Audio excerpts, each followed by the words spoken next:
In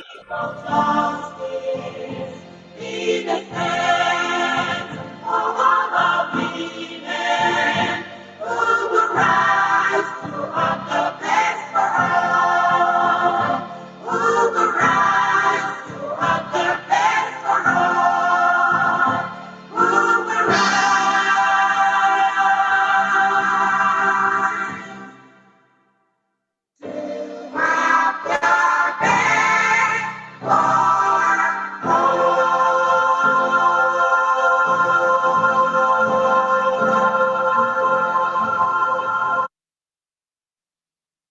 all across the nations, all around the world, women are longing to be free, no longer in the shadows, forced to stay behind, but side by side in true equality. Did you hear me? So sing a song for women everywhere. Let it ring around the world and never, never cease. So sing a song for women everywhere. Equality, development, and peace. Women can't be silent when all around the world people hurt and hungry children cry. We'll sing out loud for justice and development and hold the rights of other people high. So sing a song for women everywhere.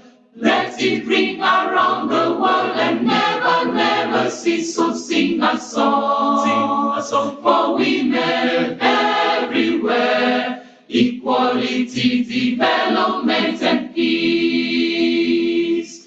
Women now are working to build a better world where the love of peace can rest on every shore. Where men lay down their weapons and learn to love and share, and people work to bring an end to war. So sing a song for women everywhere. Let it ring around the world and never, never cease. So sing a song for women everywhere. Equality, development, and peace. So sing a song for women everywhere. Let it ring around the world and never, never cease. So sing a song for women everywhere. Equality, development, and peace. All right. Good afternoon, CVP. Good afternoon, national officers, council members, esteemed FIDAs, and colleagues. You're warmly welcome to the Project Management and Resource Mobilization Orientation for Branches. This engagement is designed to strengthen our collective capacity to plan, resource, implement, and document impactful results-driven projects at the branch level. As we all know, the current administration, ably led by the CVP, Mrs. Eliana Martins, is deliberate about sustaining and advancing the gains of the previous administrations while consistently upholding the standards, values, and tenets that defines FIDA Nigeria. This orientation is therefore reflect our shared commitment to institutional continuity, excellence, accountability, and strategic impact across all branches. However, it is imperative that we continue to build and strengthen the capacities of our branches and our members in whom we pride ourselves and leverage our engagement. Um, it is my honor to invite the country vice president and the National President of FIDA Nigeria, Mrs. Eliana Martins, to deliver a welcome address. CVP, over to you, ma. Okay. Good afternoon, everybody. Good afternoon, Mr. Moderator.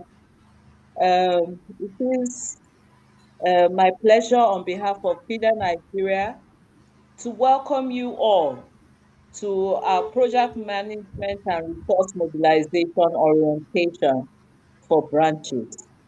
I acknowledge the presence of national officers here present, branch secretaries, and indeed all branch officers. I thank you all, distinguished members, for choosing to be with us here this afternoon. I trust that our package will be robust in order to enable you all take back something that would benefit you personally and enrich your branches. Thank you for mobilizing your branches and being here present. Acknowledge the presence of our speakers here.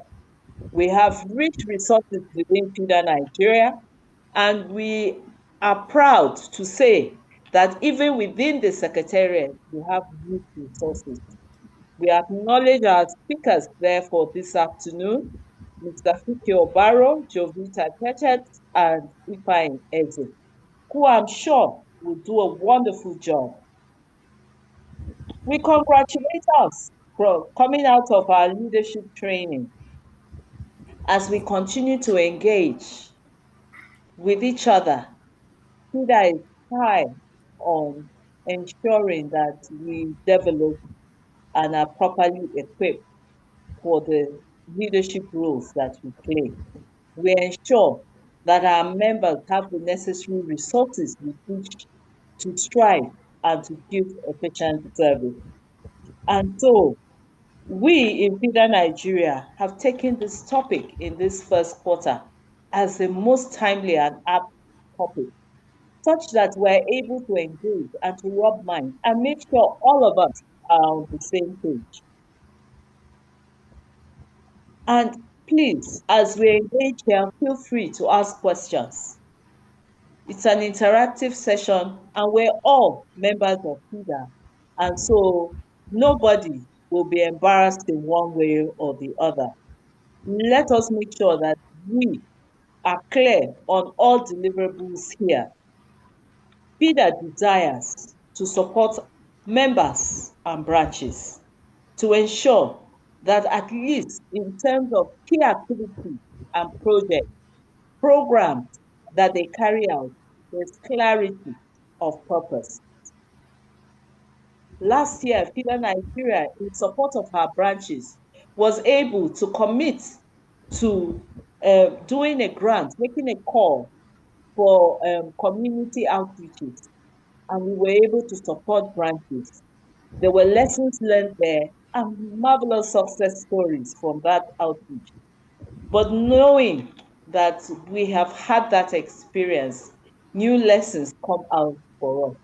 And it is important that at this beginning of the year, before we toe that same line, that we're able to equally equip our branches such that when there is a similar call, because this is how we empower our branches.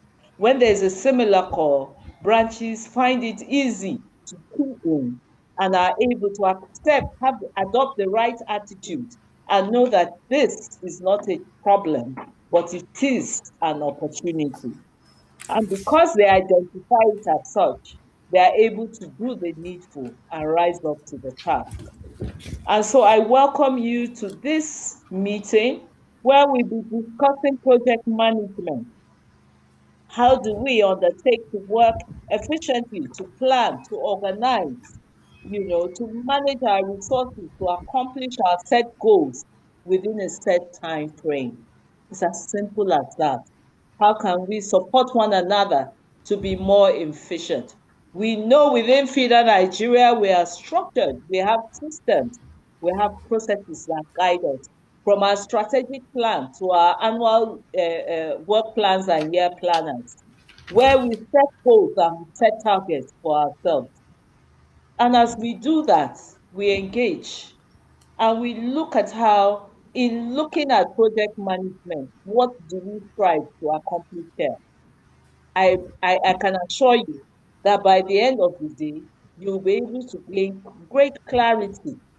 If you pick one or two lessons, you'll be able to gain great clarity and focus and see how to better efficiently avoid, better serve with efficiency and avoid wastage.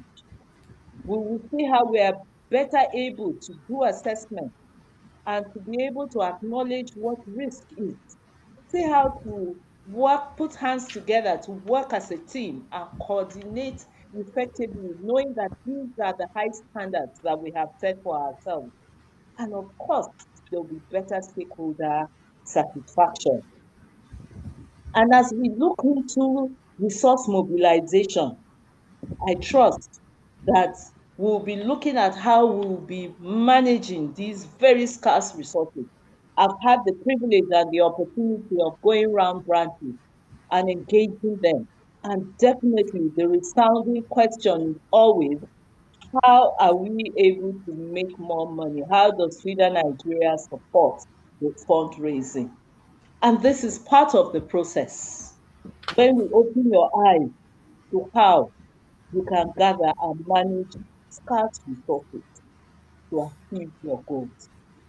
How to utilize what you have around yourself, because it is only you that can determine what is around you and how to target the people, the groups, the materials around you and turn them around such that they're able to support you in achieving your objectives. We will support you to set your priorities right as you identify and prioritize what the right needs are. Our engagement today, we hope, will also help you in effective monitoring and reporting to ensure high impact as you build towards sustainability. These are desires that there is no work you do that is a useless work. And from that work that you do, we should be able to assess what we're doing and see that there is longevity in all that we do. And there is no way that we talk about resource mobilization that we won't be looking at the financial do's and don'ts. FIDA Nigeria is well structured with SOP that govern us. And we know clearly that we have standard practices. As we engage one another, we must uphold those SOPs and make sure that ethical standards are set right. And so we'll be having those necessary conversations. I trust that it will be an enlightening session. I urge you all to please pay attention and to ensure that when you leave your take home, you step down for your branches so that indeed all members will have the benefit. It is not too late to call your members to still join this call. As I welcome you all, I encourage you all to please take note and let's see how we can better engage each other and support each other to perform wonderfully this year. FIDA Nigeria is prepared to empower more branches to carry out more projects this year. Will you be one of those branches? Well, learn from this exercise. Thank you all for joining, and you are welcome to our webinar. Thank you. All right. Thank you so much, CVP, for the warm welcome and for setting the pace for the engagement. Without further waste of time, my name is Abu Ayuba Ogbe. I'm a senior officer, administrative and human resource. Um, Straight up, we'll go into the introductions of our speakers. We're going to be having 4 technical sessions today. And so I have their profiles here with me. And so I read. The first, we have one of the speaker is Mrs. Philomena Energy. Mrs. Philomena Energy is a legal practitioner, Notary Public of Nigeria. and a seasoned administrator with extensive experience in public service and civil society. She is an alumni of the University of Lagos, where she obtained her LLB and LLM degrees, and she served for over a decade in the Federal Character Commission, Lagos State Branch. She is a life member of FIDA and has served FIDA in various leadership capacities, including treasurer, assistant secretary, secretary, and immediate past chairperson of FIDA Lagos State Branch. She currently serves as the National Financial Secretary of FIDA Nigeria and is widely respected for her integrity and ethical leadership and commitment to service. The second speaker is Mr. Fiki Maro Baro. Mr. Fiki is a lawyer with over 14 years post-call experience and a seasoned development practitioner. He is a strategist, coach, and mentor with extensive program and project experience spanning governance, anti-corruption, security, counter-violent extremism, gender justice, youth, peace and security, protection, and policy advocacy within the Nigeria development space. He is an alumnus of Advanced Human Rights course on the African Human Rights System at the Center for Human Rights, University of Pretoria, South Africa, and the African Center for Democracy and Human Rights Studies in Banjul, the Gambia. He has engaged with regional and continental bodies, including the African Commission on Human Rights, on Human and People's Rights, the African Union's ECOSOC, and the Pan-African Parliament, contributing to policy discussions on gender equality, democracy, and good governance. He currently coordinates and oversees gender justice programming at the Nigerian office of FIDA. The, um, the third speaker is Jovita Chetet. Jovita Chetet is a monitoring, evaluation, and impact professional with extensive experience supporting development programs in Nigeria. She specializes in documenting and harvesting success stories, and best practices to inform organizational learning, accountability, and strategic decision making. She currently serves as Senior Impact Assessment Officer at FIDA Nigeria, where she leads the design and implementation of monitoring and evaluation frameworks, tracks organizational performance, and translates data and community voices into clear, compelling narratives that demonstrate results and support evidence-based decision making. And our third speaker is Mr. Ifeanyi Chukwu Eze. Um, Mr. Ifeanyi is a Senior Programs and Resource Mobilization Officer at FIDA Nigeria, bringing extensive experience in social development and result-based project management. A certified project management professional, he specializes in designing, managing, and delivering high-impact donor-funded initiatives that advance gender justice and strengthen institutional effectiveness. In his role, he leads the conception and implementation of strategic programs aligned with FIDA Nigeria's mission and vision, ensuring compliance with donor frameworks while driving measurable human-centered impact. His core competencies include project management, stakeholders engagement, multi-level advocacies, partnership and relationship management, as well as critical thinking and policy analysis. A committed feminist, Mr. Ifeanyi Chukwu, a professional and personal ethos and grounded in the pursuit of just society where rights of women are fully protected, respected, realized in law and practice. So we would now be going straight into the first technical session which is strengthening the capacity of branches to implement result-oriented projects. And join me to welcome Mr. Ifeanyi Eze to take us through this session. Please, Mr. Ifeanyi, over to you. You have 20 minutes, sir.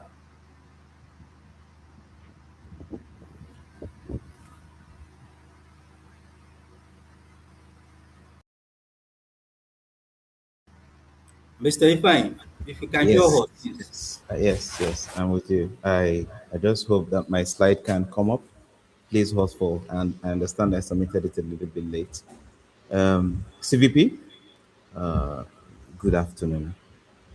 Dear ESCO at all state level, and then members of FIDA Nigeria, senior programs manager, and programs and partnership. And dear speaking colleagues, I want to welcome you to this session, and I say thank you to FIDA Nigeria for this rare opportunity to share an experience-based subject, for which I work around for some years now in FIDA and also doing certain jobs, for other organizations. Uh, and this is around project management. So thank you for having me. Without wasting our time, I will jump directly. So I've been given this responsibility to, share experience and have a talk on project management. If it was if it was, can you hear me? Please, Abu, please confirm that I am clear. I'm on the audible. Yes, please. Yes, we can hear you. Go ahead. Okay, We okay, can hear okay, you from the audience. okay. Thank you so much. All right, I'll be talking on project management with specific topic to strengthening the capacity of branches to implement result oriented projects. Uh, Abu, your mic is on or hostful, please. Okay, so the presentation I have with me, serves as a comprehensive guide for the International Federation of Women Lawyers, Nigeria, state branch officers on the essential aspects of project management. And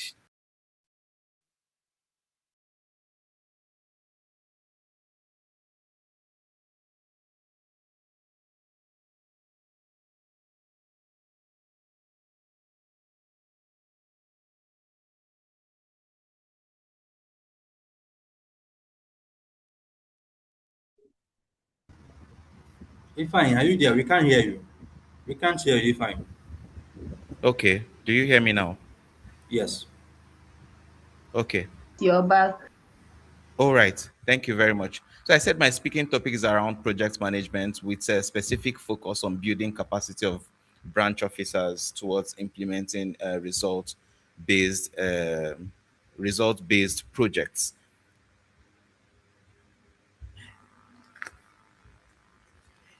Now, like I was reading, so from the place of abstract, this presentation is a comprehensive guide for the branch officers of FIDA Nigeria on the essential aspects of project management, which emphasizes on the importance of strengthening the capacity of branches in conceptualizing, implementing, and monitoring result-oriented uh, projects.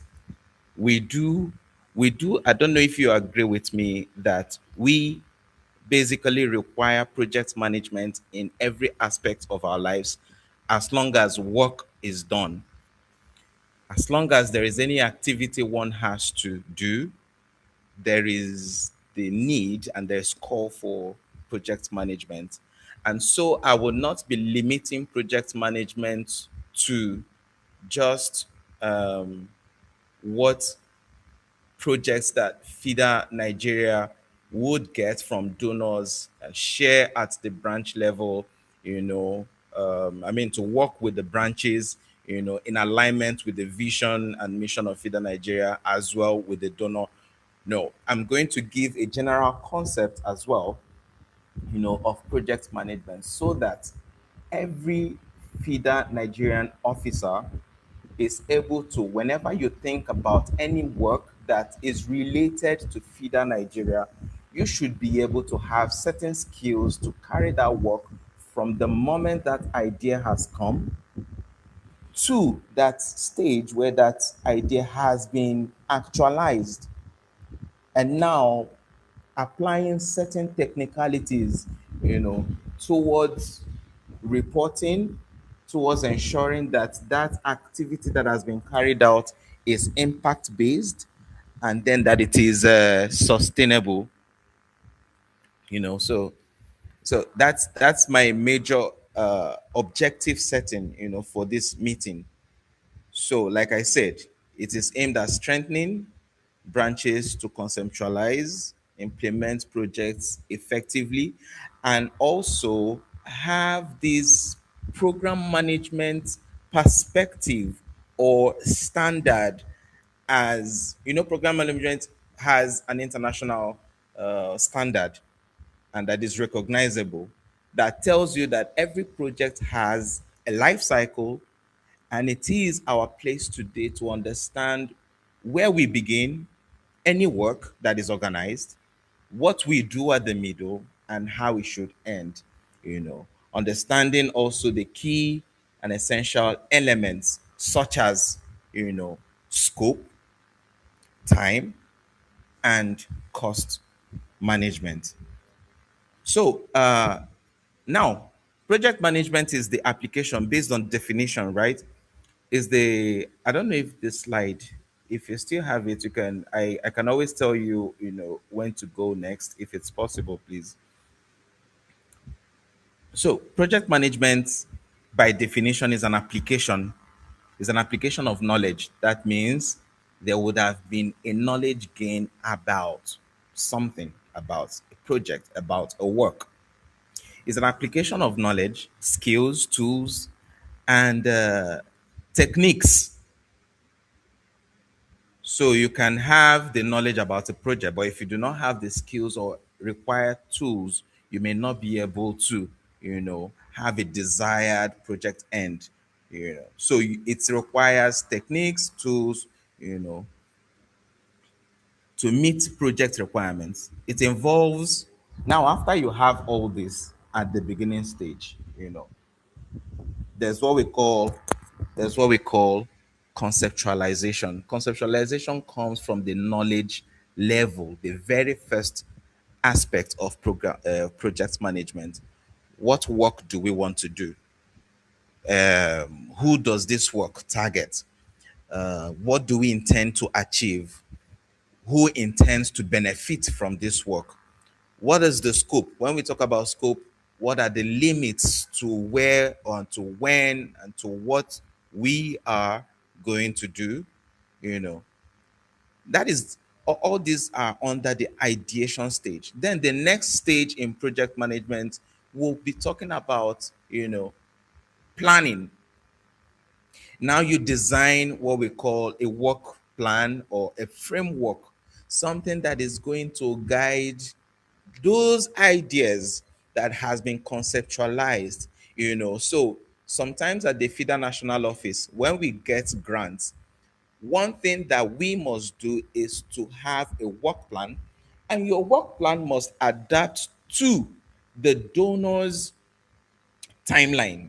If it says this is a project of 3 years, and then annually we have proposed activities, you are expected that for every activity, as progressive as they are, would have to be timed. And that is why when we engage branches on certain project activities, we tell you the period within which we want this activity to be accomplished. Now give us a time that is convenient for you within this period, so that we understand the place of the branch. And the place of the branch is ownership, is implementation, is results and reporting. We are just drivers. So when we provide the scope, we provide the time, we provide the resources as has been provided by the donor. It is expected that you align. And that brings me to another part, which is a part of when we engage at the state level to share our idea about a project. There's what we call understanding of, what do you call it, understanding of the mission. I mean, integrating mission and vision. If the state branch does not understand the vision of the particular project, because has every particular project has a mission, has a vision, has what it aims to achieve, has a psychology, has a mindset, has a speed at which it should go.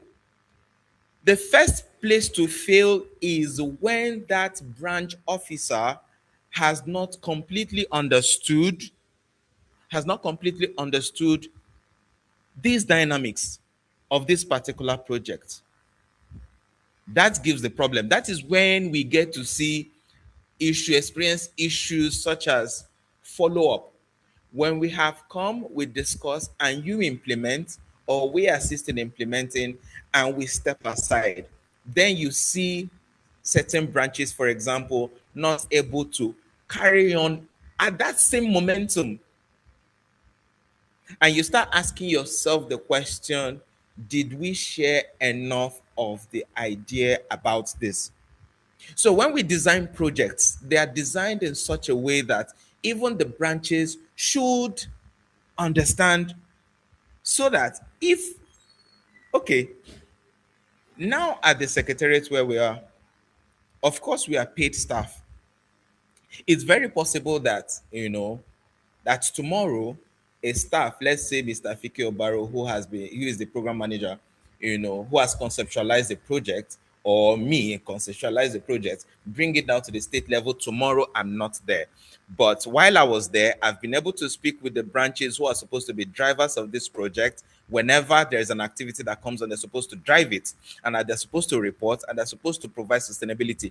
Imagine that I am not there in the middle of the project, or Mr. Fiki Obaro happens not to be there in the middle of the project because he got what we call greener pastures elsewhere, which is allowed, of course. The question is, what would you be able to do? Now, a very well,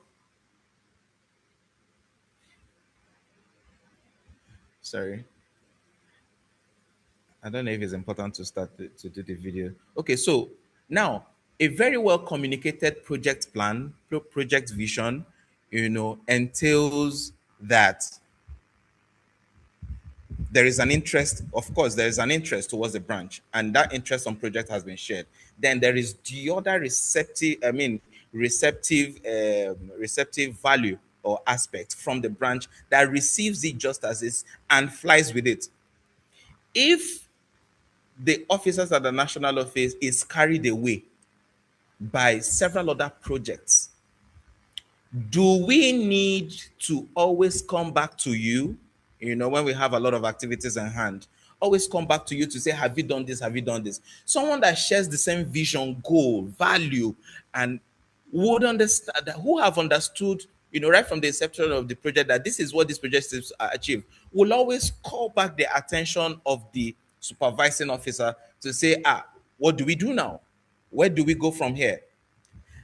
This thing I have said now is one of the major characteristics of a project manager. A project manager at any level takes ownership of every exercise, of every responsibility given to him or given to her. And this is where integrity comes in, which is a core value for FIDA Nigeria. This is where accountability comes in. You cannot implement a very good project that is satisfactory if there is no integrity, if there is no accountability.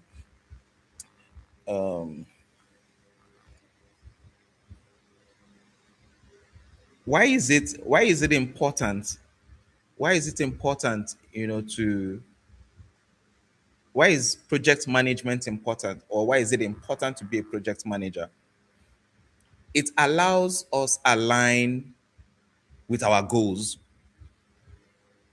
Project management ensures that projects align with, let's say, FIDA Nigeria's vision and its mission.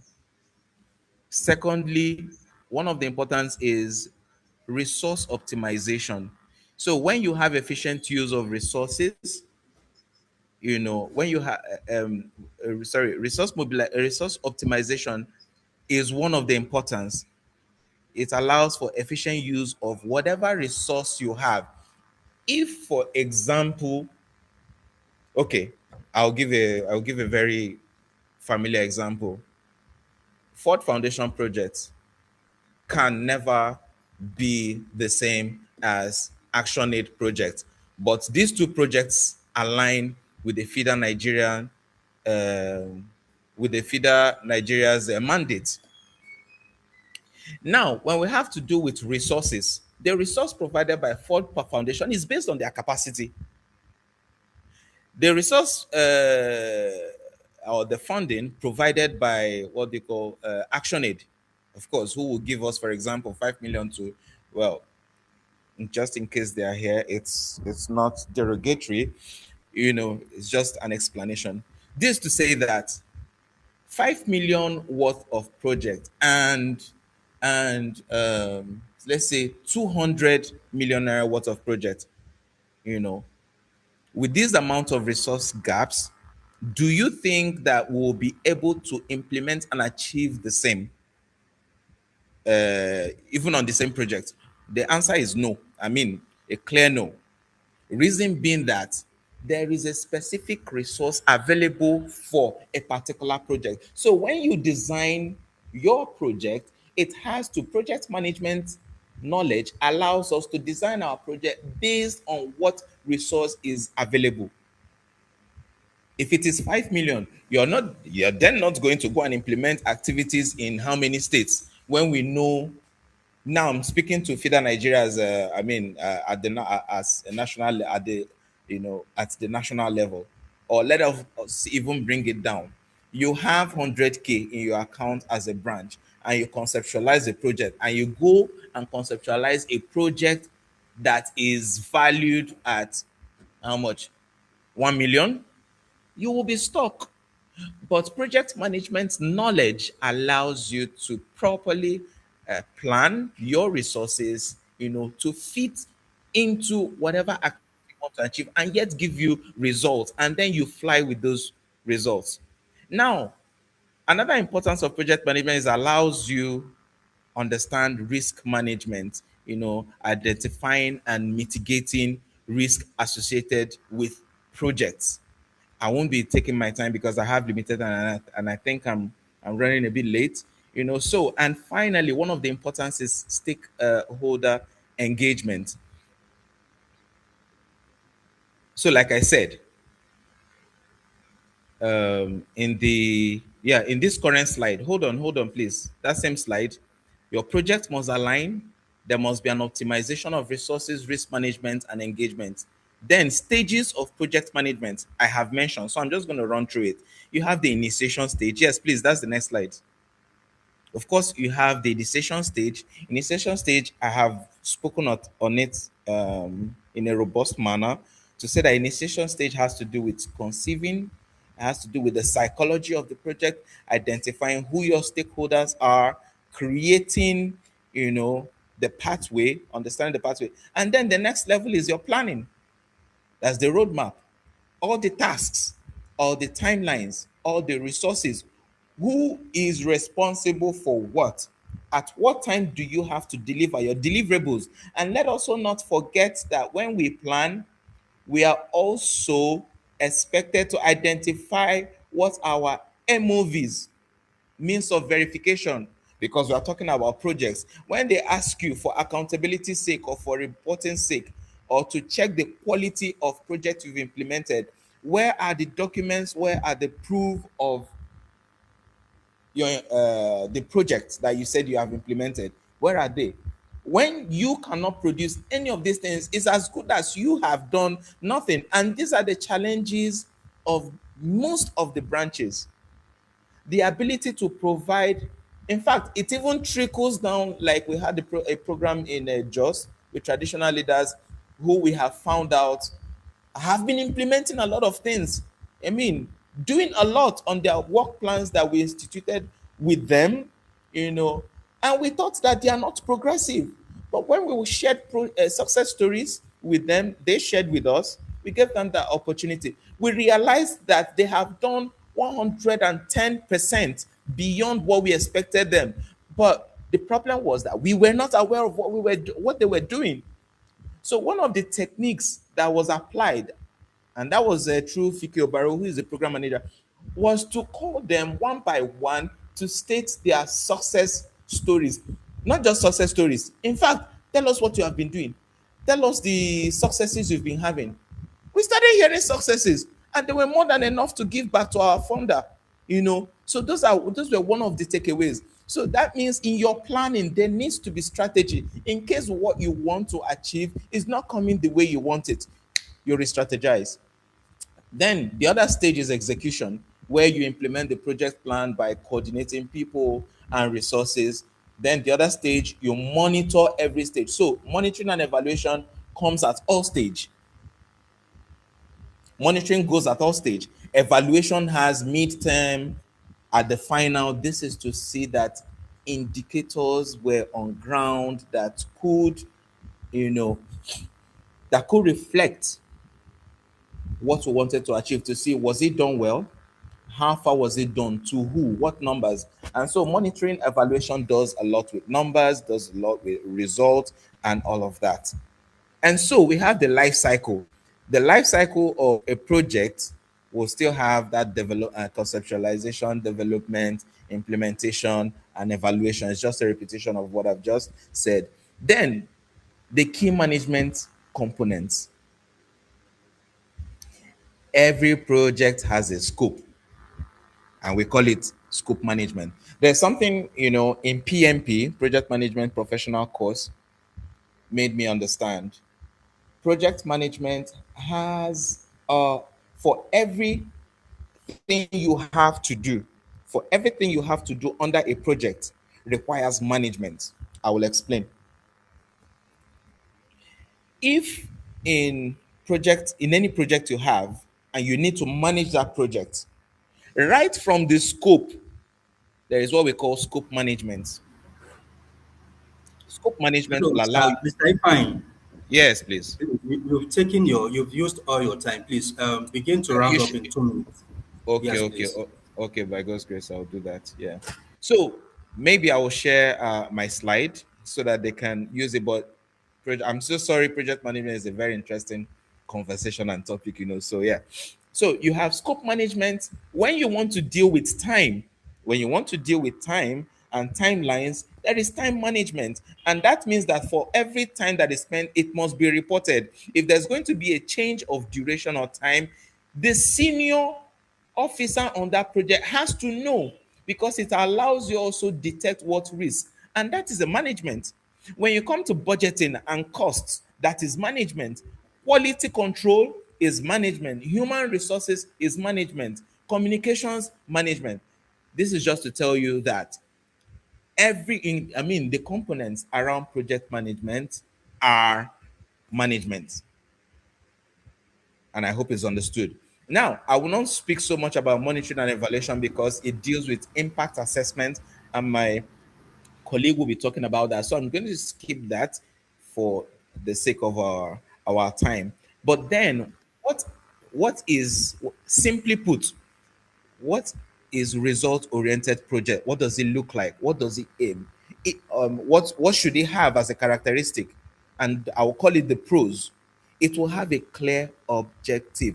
I want to achieve this, and achieve that. That's to say, it must be very smart. SMART. Someone should type on the comment section what smart is.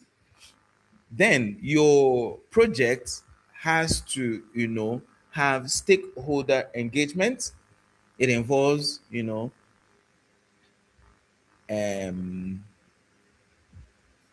for the sake of project relevance, there has to be, stakeholder engagement Of course, there are people who are supposed to work with you to achieve, because we by ourselves, we cannot do everything even around the project. There are those people who will help us reach out and solve a problem of a particular community, while that community, I mean, the beneficiary can also be a stakeholder in a way that those people will work with to achieve, you know, that project goal. Then we have sustainability. Sustainability, if you have must have a good project and that is result oriented, there must be sustainability. At the end, when you're leaving the project does not leave you, or does not leave where it has commenced, because if it is sustainable, then it's going to be impactful. Take it like that. Then if it doesn't succeed, a project will not succeed if it does not take into consideration everything that I've talked about. This is me rounding up. So, in order to achieve project management excellence, there must be what we call integration management, time and cost management, scope, and quality assurance. Does this project, does this project reflect what they do not want? Does this project satisfy the goal for which, I mean, that was set at the beginning, and etc. Then, in alignment with FIDA Nigeria's core values, all your projects, whether as a branch, you have certain projects that have come to you and that you're implementing that necessarily is not international donor base that should come from FIDA Nigeria. Does it align with FIDA Nigeria's core value? If it does not, then it is wrong. And one of our core values, major core values, are advocacy, integrity, collaboration, and all of them are around promoting women's rights and their legal empowerment. Um, and then, so by integrating these values into project management practices, branches can enhance or are able to enhance their effectiveness in implementing result oriented projects. So, as conclusion, I believe that strengthening the capacity of FIDA Nigeria state branch officers in project management is essential for the successful implementation of result-oriented projects. And by understanding the stages of project management, the project life cycle, and key management components, branches can effectively conceptualize, implement, monitor, report, I didn't add that, and also follow up, in alignment, those projects in alignment with FIDA Nigeria's mission and objectives. So this guide will serve as a foundation for building the necessary skills and knowledge to achieve impactful results. Thank you very much for your time. And of course, when time comes for questions, I'll be here. Thank you. Over.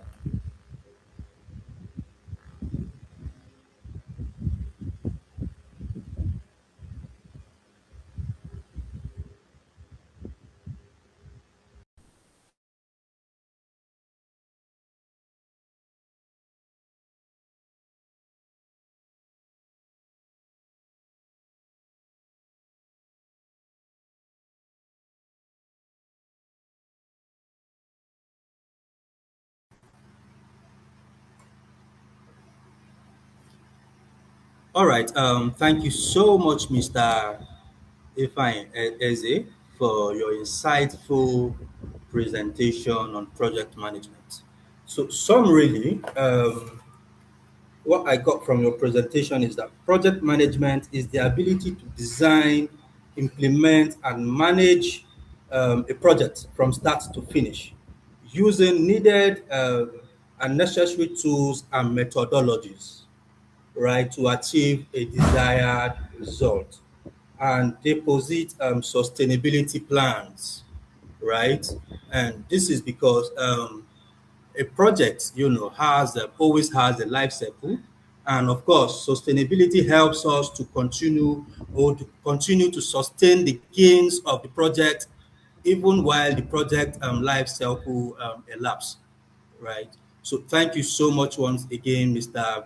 Ifeanyi, for your insightful presentation and knowledge impartation. Um, our second session will address the importance of documentation, in our interventions and harvesting success stories to demonstrate impact and accountability and learning. And please join me to welcome Ms. Jovita Chechet to take us through this session. Ms. Jovita, over to you.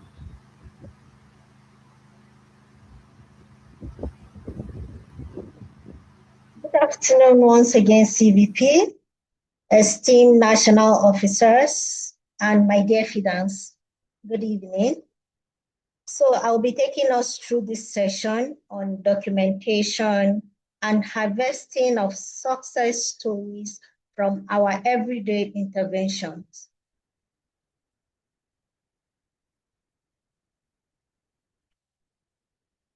Okay. Abu, how many minutes do I have?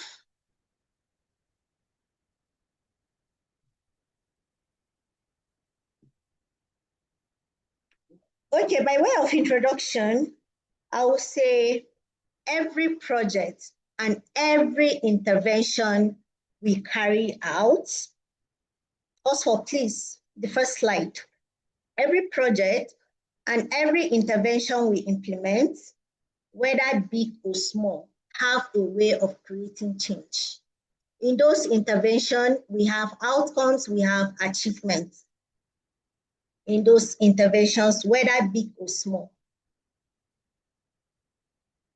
But the problem here is those changes we have usually remain invisible, not because they didn't happen, but because they were not intentionally captured and documented. I hope you can all hear me. So, not because those our progress changes made from our interventions most times remain invisible, not because they didn't happen, but because we didn't intentionally capture, documented, or share those information. So in a system like this, when documentation is weak, our good works fade out and impact becomes very difficult for us to prove. Because for us to prove impact, we need evidence, and one of those evidence solely relies on documentation. So this session will focus on documentation and harvesting of success stories. This, by having this understanding, it will help us strengthen our understanding to identify meaningful change that happens from our interventions, collect accurate information. And that's why in most cases we have data collection tools, we have reporting templates. Every section of our reporting template is very, very important to the organization. That's why I said it will help us collect accurate information. It will help us, it will strengthen our ability to record success stories in a very structured way and present them clearly and convincingly.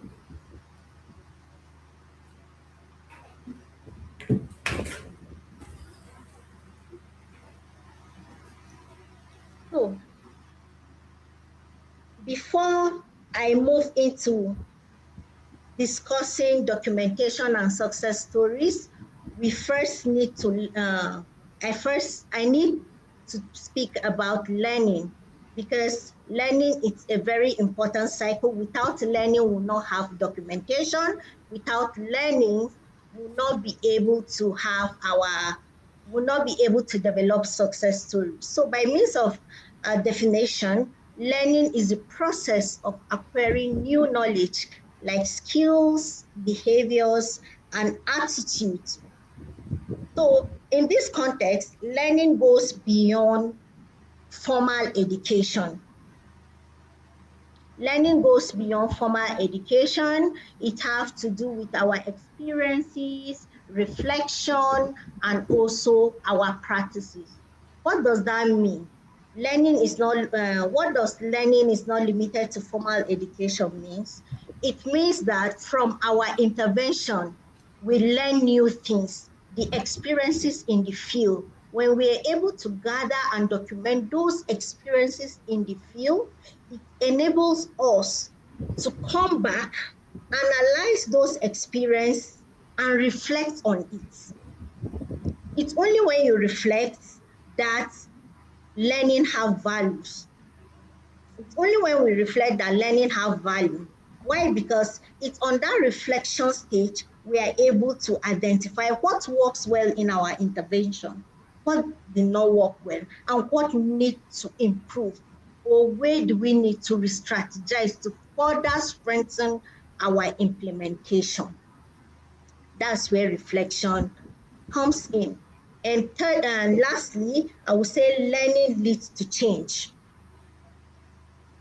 Any learning that does not lead to change, that's to say there was no learning, because learning at first helps improves our performance. Learning helps improve our performance and strengthens our decision making. So learning have a chain, just like I've said, learning it's about acquiring new knowledge. Now we acquire those knowledge and we process it and we use it. So that takes us to the learning chain. Next slide, please. So the learning chain is a structured process through which our experiences are transformed into knowledge.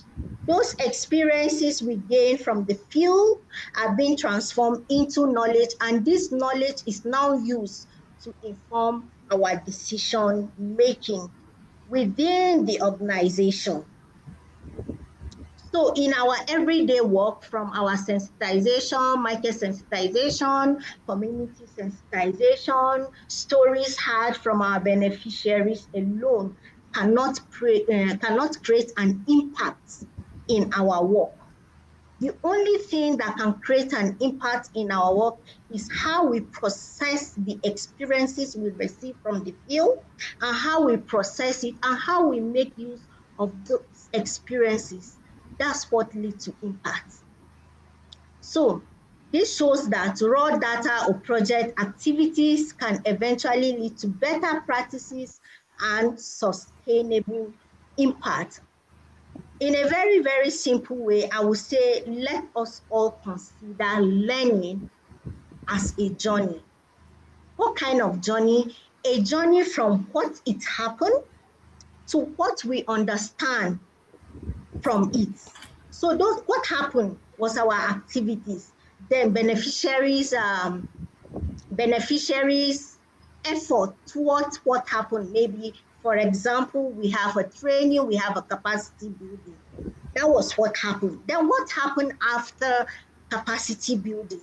If we're able to gather all those information, that's to tell us that documentation is a major component of learning. Documentation is a major component of learning because from activity, we need to document what happened, who and who was there at the activity.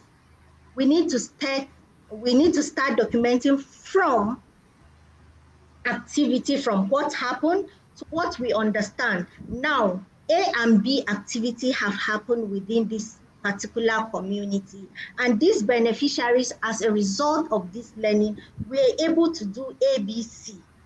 Then process that ABC, those things those beneficiaries were able to do, then see how we can improve or influence further outcomes that might come up from the project. That's what the learning chain is all about.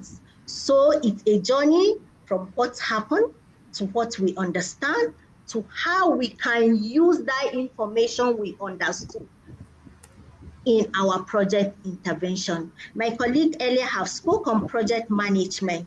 Project management begins with learning from our activity to how we use our experiences in the field and to how we are able to use those experiences.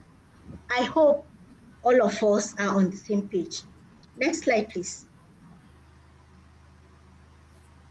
Just as I've earlier said, the learning chain is a journey which comprises of three components.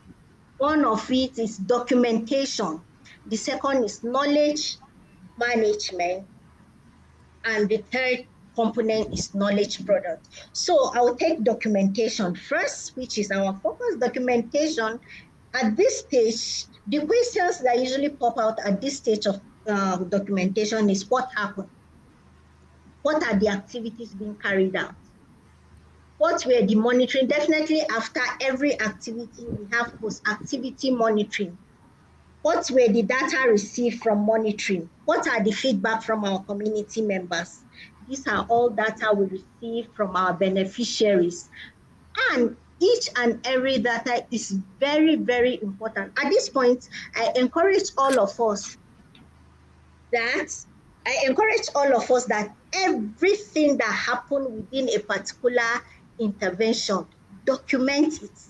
Because yes, definitely in every intervention, we have expected outcomes and we also have unexpected outcomes, which could either be positive or negative. But if you fail to document everything, that's to say the transfer of knowledge, we might be underreporting at some point. So at the stage of documentation, we capture and store data and information from the field, which I've already said, from our activities, monitoring, feedback from our beneficiaries. This form the documentation stage. And this data we capture and store, we now analyze it, because definitely we will not have raw data and keep it. The essence of collecting this data is for organizational use. So what do we do next? The next thing we do is to analyze. This takes us to knowledge management. We have obtained experiences, knowledge, experiences, and everything from our beneficiaries. Now, how do we manage this information that we have received? So we analyze it. After we organize it and analyze it, we interpret. And after interpretation, we then have a reflection section. In this reflection section, what do we do there? It's for us to ask ourselves, yes, this happened, this did not happen. Okay, what makes it work well? Why is it that this particular point didn't work well, and what are the ways we can improve it? At that point, we have a participatory approach, either with team members, with beneficiaries. It depends on the setup. We have a reflection to know why we achieve A, B, C, and what made it very difficult for us to achieve this, and what are the ways we can possibly improve in our intervention going forward. So that is knowledge management, which is basically about analysis, organization, and reflection of the information we receive. So this knowledge that have been analyzed, reflected upon, how do we use it? That takes us, how do we use this knowledge we have gained from the field? Yes, we have carried out market sensitization. We have carried out legal clinics. We have carried out advocacy visits from our experiences. After analysis, how do we use this knowledge? And this takes us to the knowledge products. This is where we package those knowledge obtained into usable materials for learning, advocacy, and decision making. We use those knowledge products for learning, advocacy, and decision making. An example of a knowledge product, I would say, is a success story, which later we'll be having conversation about around success stories. In success stories, we also have advocacy briefs. So sometimes when we go for advocacy to our founders, to policy makers, when you're making, when you're having your conversations and you present meaningful evidence and how your intervention have led to a particular change, because that particular change have been managed properly and packaged into a knowledge product, it will be so convincing to our donors, to whoever is listening to us. So to take this round, component of a learning change, learning is very, very important, and it's comprised of documentation, knowledge management, and knowledge products. We can't do without either of these three. They work together. So when one is missing, at the end of the day, we fail to make our work visible. Next slide, please.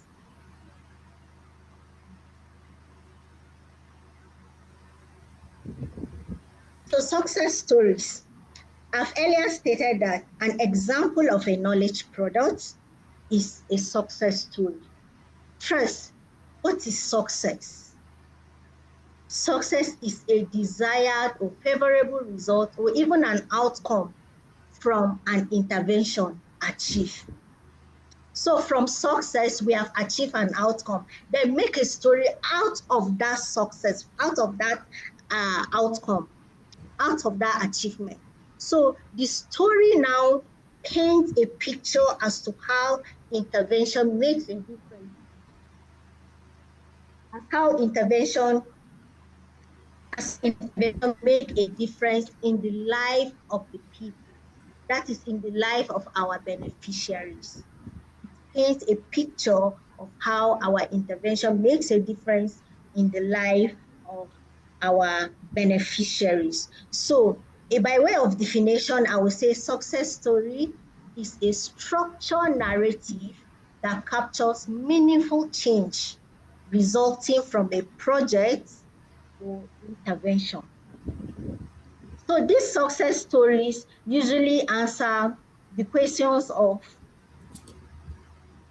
how did the change happen? Yes, it's a story of change. Success story is also a story of change. So it usually answers the question of how the change happen, how our experience have benefited, who have benefited from this change, and how was it?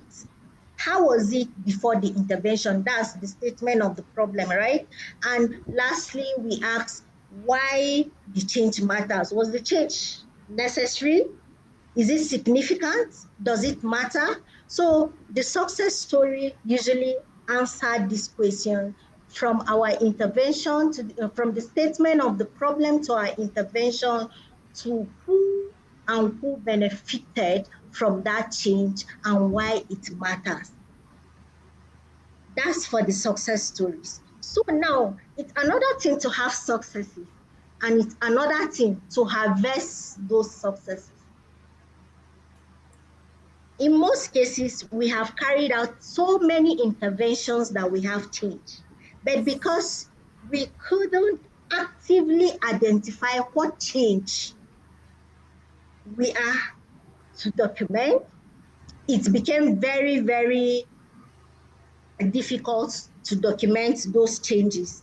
So in harvesting success stories, we have to actively identify meaningful changes. How do we even know meaningful changes? That's to say, from the inception of the project, you have to be very knowledgeable. You have to understand what you are doing and why are you even conducting that activity. For instance, you have an activity on paralegal training. What is the goal? What's the main objective of conducting paralegal training? It's only when you know the goal of conducting paralegal training, then you will know what you are expecting sooner or later from those trainings. Sooner or later from those trainings, what are you expecting to achieve? So if at the end of the day, you are able to know what you are tracking, it becomes very easy for you to harvest your success stories. Because to harvest those success stories, number one, you have to actively identify those changes you are looking for. And when you're able to identify those changes, then intentionally, it's an intentional act. Success stories doesn't happen by accident. It's an intentional act. Then when you're able to identify those changes, then you have to intentionally document those stories and ensure that learning and impact are not lost. And this takes us back to our learning change, because harvesting success stories now, these are data, these are information you are receiving from the community or from your beneficiaries. You are documenting, you are taking it back to documentation, then analyzing it and coming back to package it back to success stories.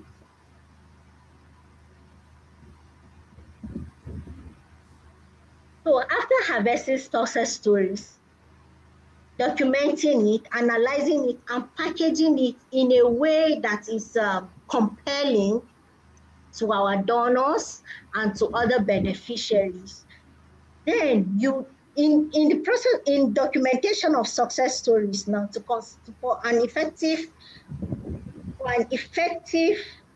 success story, there are key factors that you need to consider before you develop a success story. Number one is to assume the reader knows nothing about the project. Many of us now, if we are writing success stories, we usually write it to people who are already aware of the project. But what if that policy maker you are targeting, that donor you are targeting, is far away from your project implementation state? You have to draft your success stories in such a way that you assume that nobody knows about that project except you. So when you have that mindset, you'll be able to develop an effective success story. Second factor is to avoid jargons and assumption. To avoid jargons and assumption, first, we have to avoid some very complex technical terms that are without explanation. We have to avoid acronyms without definitions. We have to avoid assumptions about a context, but rather we should explain things plainly, as if we are telling a story to someone outside of our sector. That's to say, in success story, after assuming that the reader have no idea about the project, you have to write it very plain in a layman language. Then thirdly, you have to be concise and focused. So you are telling a story about what you have achieved in your intervention. So what you need to do here is identify what is the main change that you want your reader to always remember. What is that major change you want to make your reader remember? After identifying it, you write it down. Then secondly, you provide details that support that change, what led to that change. And to make it more concise and focused, then check out for details that can be removed without losing the meaning of your success story. Then lastly, place the individual story in a bigger picture by asking by writing on how did the project make a difference in the community or to the country overall. This means that placing the individual story in a bigger picture, you have to always link the story to the wider impact. It's an impact story. You write a story, but you have to prove its relevance. It's not just a story. We need to see how that change is important, how the community or the system benefited from it, and how that change is very important to the system. Next slide, please. So these are all the factors of developing an effective success story. So to consider this, every strong success story, no matter how short it is, need to answer 5 simple but very powerful questions. We call them the 5 W's question. The first one is who changed? This speaks to people. This talks about people, not objects. Because success story, you have to connect it to real life experience. We are not talking to object. You have to humanize it. So this speaks to who actually benefited from this change? Who experienced from this change? Is it an individual? Is it a group of people? Is it an entire community? You have to reflect that in your success story. Then secondly, the second question is what change? At this stage, you ask at this stage of what change, I would say it's the main story because you have to identify how different the change is now to before. So you see, you cannot document the now without the before documentation. That's why I say documentation is very, very, very important at the inception of the project, while running through the project, and at the closeout of that project. Documentation is very important. We also have the question of where did it happen? This helps the reader to understand the environment and see whether the change can be replicated somewhere else. We also have when did it happen? This helps us to identify when the change happened. Was it after our intervention? Was it after a training? Was it after a sensitization program? Or was it after providing legal clinics to our beneficiaries? These are things we need to consider. And the last W question is why does it matter? Why does this change matter? So this is an impact question. And I always say that any intervention without an impact was just an activity. So in this stage, why does it matter? You have to prove the relevance and significance of that intervention you carried out.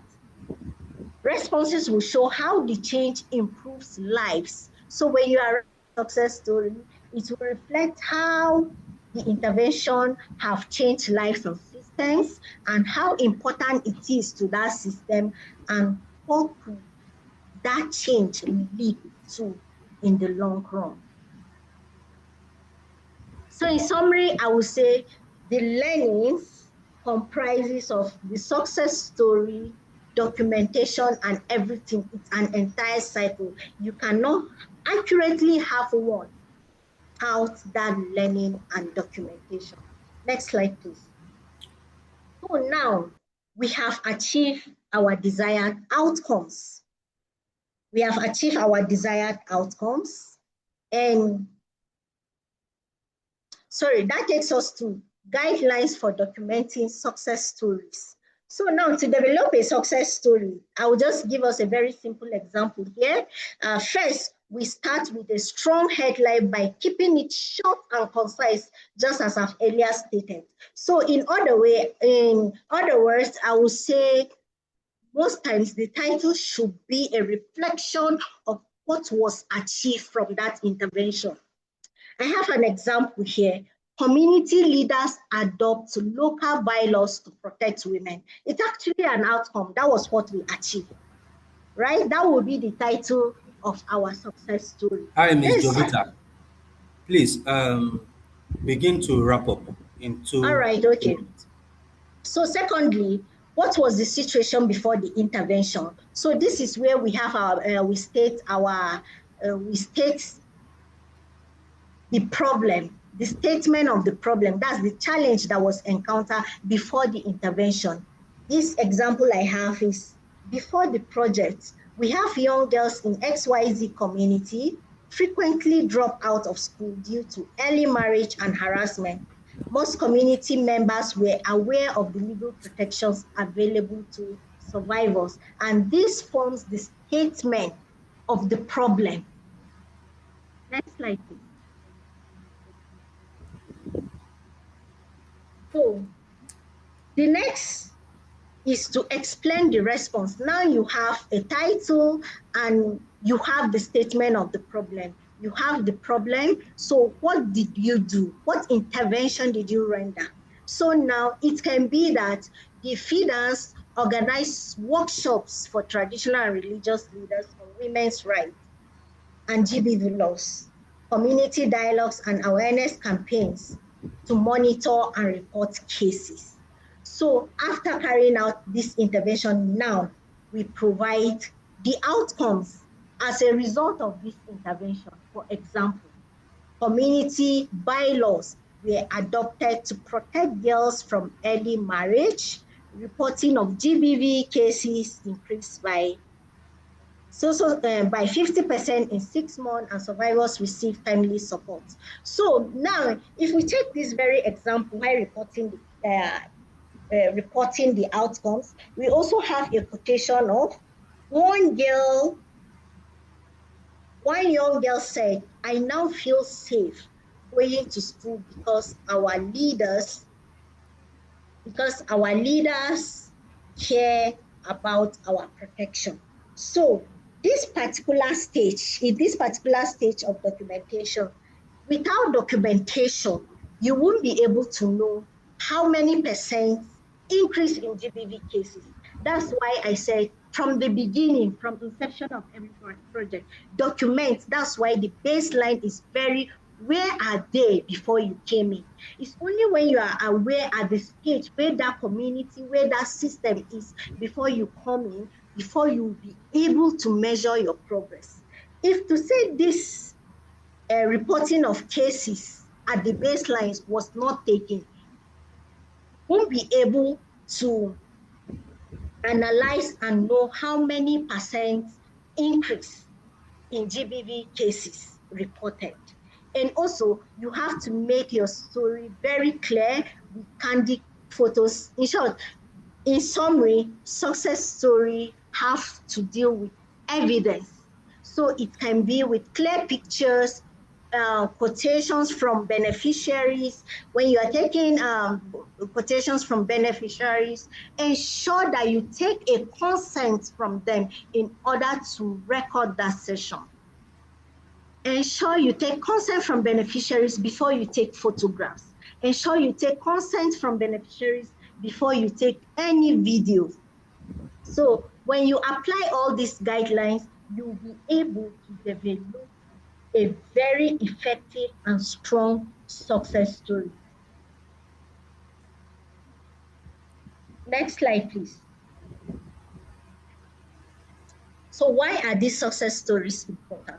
They are very important because it helps us in learning and adaptive programming, which help reflect on what's worked, what did not work. I've earlier stated this. Secondly, it helps in accountability and visibility. It helps our work to be very visible, and it provides evidence of change beyond numbers to strengthen transparency and build trust with communities and donors. It also helps in advocacy and policy influence, and it also helps in sustainability and replication. Why does success stories help in replication? Because success story captures everything from beginning, from where it happened, what the problem was, what the intervention, who benefited from it, for organizational memory at any stage of implementation. We have knowledge product, such of it is the success stories that we can always reflect back to for better programming the organization. Next slide, please. All right, Ms. Jovita, you have made valid points. Perhaps you can summarize and then conclude in a Okay, minute. so let me quickly take us, because having success story without having a sustainability plan is actually a fail. So let me quickly take us through sustainability and follow up action. So success is not only about what we have achieved or the success stories that are being documented. True success is about what continues after the project ends, which is the sustainability. Sustainability is the ability for us to ensure that the project benefits, the outcome we have achieved, continue beyond the project intervention. So how do sustainability itself focuses on community ownership based on the context of that intervention, capacity building, integration into local system. So in community ownership, how do you make people feel own that project? First, at the inception of the project, that's why before embarking on any project, at the inception, we have the inception stage. You have to engage those community leaders, community gatekeepers to understand the purpose of implementing such intervention within their community. When they understand, involve them in decision making. By that, they feel confident and they feel that intervention is for them, that they need to push it up. So even beyond the project intervention, these people, because they understand the importance of that intervention, they will continue to build on it and work on it. And secondly, you cannot leave a community without skills and knowledge. You have to build their capacity. And lastly, integrate them into local systems, either with the police station, referral pathways, and what have you. You have to integrate them into local systems based on the context of that intervention. And to ensure sustainability, we all have to have follow-up actions. These follow-up actions will help us to ensure that the gains we have achieved and maintained and the lessons we have learned are being applied and adaptive improvements are being made. All And right, thank you examples so much. Thank you so much, Ms. Jovita. At this point, I would have to move further, take us further into the next session. Yeah, so summarily, what I jotted down from everything you've said is that documentation and investing of success stories is as important as the project itself, as it allows us to learn from the actions that we've documented, and it forms and stand as learning and knowledge material within the organization. And resources documented may be used to make informed decisions and helps as again knowledge material for future projects. Thank you so much, Ms. Jovita Chetet, for that insightful presentation. And of course, we understand that we allotted really small time because these are really broad subjects that requires a lot of time to do justice to the papers, right? But regardless, the both of you have really done so well within quite a short time. And so, taking us further into the agenda, we'll be going into the third session, which is resourcing FIDA Nigeria's vision and mission towards improving branches' strategy priorities through grant management. However, this session will provide insight into how branches can better resource their activities through effective grant management in alignment with FIDA Nigeria's vision and mission. Please join me to welcome the Senior Programs Partnership and Operations Manager, Mr. Fiki Maro Barrow, to take us through this session. Please, Mr. Fiki, I know that you're very much worded, right? And so please, I plead with you that we work within the confines of the time allotted to us. We're running short of time. We are far behind our schedule, and so please, over to you, sir.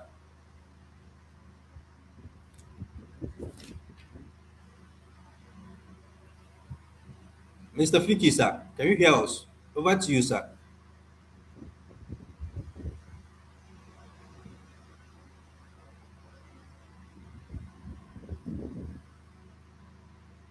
Senior manager, Can you sir. hear me? Can you hear me? Can you hear me? Yes, yes, yeah, Okay, yes, so sir. please, I'll be speaking. I'll be speaking from Rita's device. I think I have Okay. some network connectivity. I've listened to your plea, and I will speak within the allotted time or a little below the allotted time. Thank you for um, moderating thus far, and we'll be speaking on resource mobilization within the next 15 to 20 minutes. Oswald or Ezekiel, if you're on, let me see the slide. Thank you. So, starting or have laying a foundation to this particular conversation, we would want to note that project management and learnings or documenting success stories is a very important tool in ensuring that we have project service delivery or successes in our service delivery when it comes to projects. However, Without funds and without mobilizing resources, be it human, be it financial, be it technical, you will not be able to achieve successes in your projects. I will not also be able to achieve successes in documenting success stories. And I think this is the main reason why we are going to have conversations on resource mobilization. Because resource mobilization provides you with the tool in managing projects. Without resource mobilization, you cannot manage projects.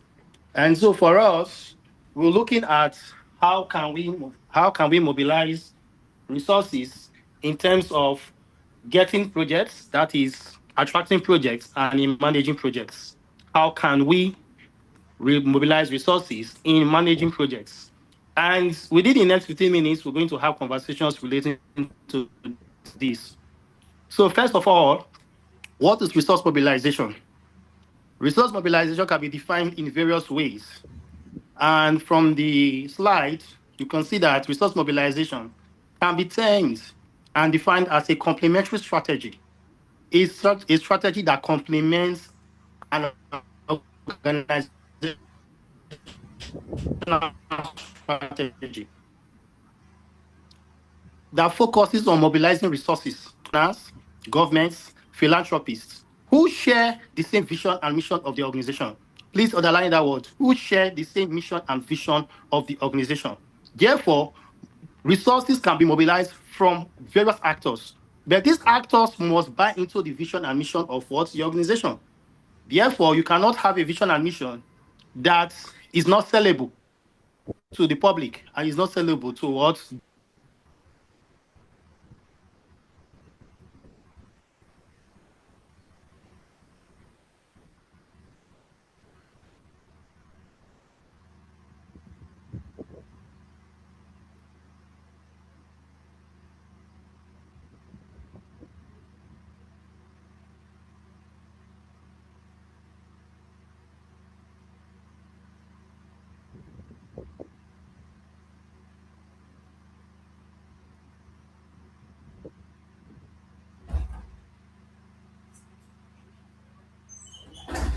Mr. Fiki, it's like you've been thrown out by network.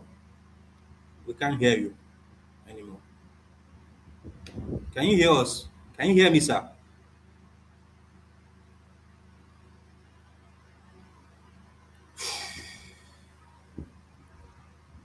Senior manager, can you hear me?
Okay, apologies, everyone Abu? on this on this meeting. Hello? Okay, Mr. PM, are you there? Can you hear us? Or should you Okay. take the next presenter Okay. and then come back to you? Okay. So this is Ifine, right? Since he has a slide here, I can run through it in support. I understand it's not my slide, but of course, this is the same thing we work together on. So we can run through it quickly. And then if he happens to reconnect, he can continue from where I am at the point he reconnects. I don't know if that's fine. I think he's in a place where there is network challenged. Okay, please go ahead. Okay, so talking about resource mobilization, so he was still at the part where he was defining resource mobilization as an essential way to bring in revenue to fund mission priorities. He earlier mentioned that the resource mobilization and strategy seeks to ensure diversification of, funding base. If an organization must excel in any project, the strategy around resource mobilization should not be one, or what you term as resource mobilization to gain your source should not be one. There should be what we call diversification. So that's why he said here that the resource mobilization and its strategy seeks to ensure diversification of its funding basis. Number one, at the states branch, I will still come back, in relationship with project management. There are some states that have this capacity to apply for projects when FIDA Nigeria puts out a call there. All And right. based Thank on you, their, Mr. Thank you, Mr. Ifine. I think PM is back. Please, PM, you okay, can okay, very well. accept to unmute. Thank you, Okay, Mr. Ifine. you're welcome.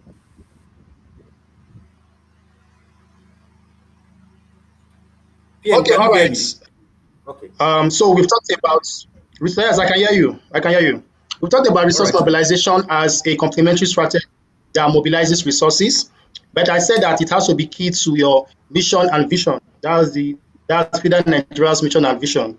We can also define resource mobilization as an essential way or an essential way to bring in revenue to fund organizational priorities. Thirdly, we can define resource mobilization as engaging and mobilizing people and organizations to support social change with money, services, goods, knowledge, time, and moral support. Then we can also say that it's an invitation important. And to be involved in a that resource mobilization is mobilizing to funds also is also tied to what.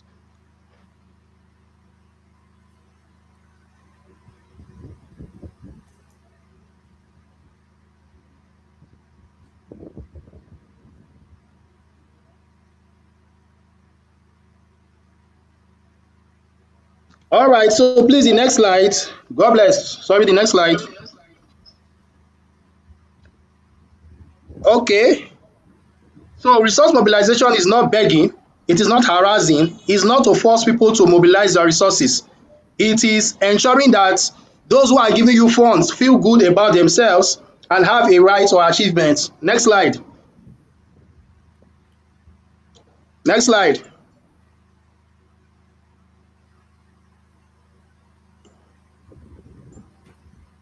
Hello, next slide. God bless.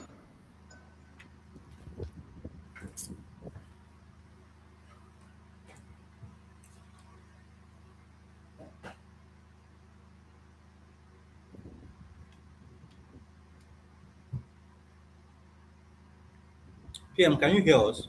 Are you there?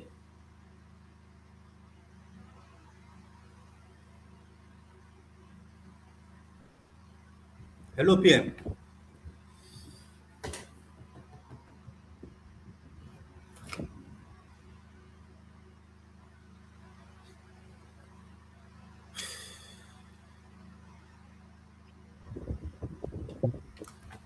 Okay, so please, God bless. So that this conversation goes on fast, just ensure that Rita's device is unmuted so I can speak with her device because I don't think my network is going on well. And so the organization's mission and vision basically is an important tool while mobilizing resources. Your resources can only be provided to you when there is an explanation on the organization's mission and vision. Therefore, what's FIDA Nigeria's mission and vision? And what are FIDA Nigeria's values? Those are the selling points. when you want to mobilize resources. And as I said, the donors or those who want to support your work must buy into your vision, must buy into your mission, and must also understand your values. And then another issues to identify is fundraising. Fundraising is based on your organizational systems. No donor or nobody wants to give you money that you cannot defend, that you cannot be accountable for. Therefore, the way your branches are run will determine how your finances can be resourced or how funding can be resourced for your branches. And then thirdly, we're looking at fundraising. Fundraising must align to your objectives. You must have broad objectives. What do you need to use the resources for? During the first presentation, my colleague Ifeanyi has talked about project management. What are your objectives? What do you want to desire to use resources for? Do you want to use it to build schools? Do you want to use it to advance the rights of women, which is based on our mission of values? Or do you want to use it to go and perform some LGBTQ activities that are not within your vision and mission?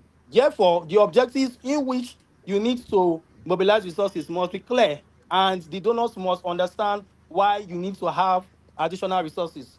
Next slide. So, what are the ways to mobilize resources? You can mobilize resources through institutional areas, and that is looking at development partners, that is your donors. You can look for NGOs. You can look for foundations. Right now, there are a lot of private foundations in vogue. You have MTN Foundation. You have Tony Elumelu Foundation. You have a lot of foundations. Most corporate actors have their foundations. So how are you going to approach them? It's also something that we need to discuss while in this slide. So you have foundations that you can meet to fund your activities. You have corporate donors and traditional donors that you can meet to fund your activities.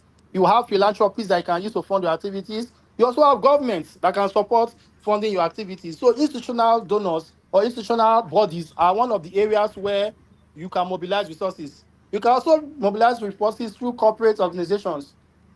We know that corporate organizations have what you have the CSRO grants or the CSRO funds that are being used once a year to take care of their corporate social responsibilities.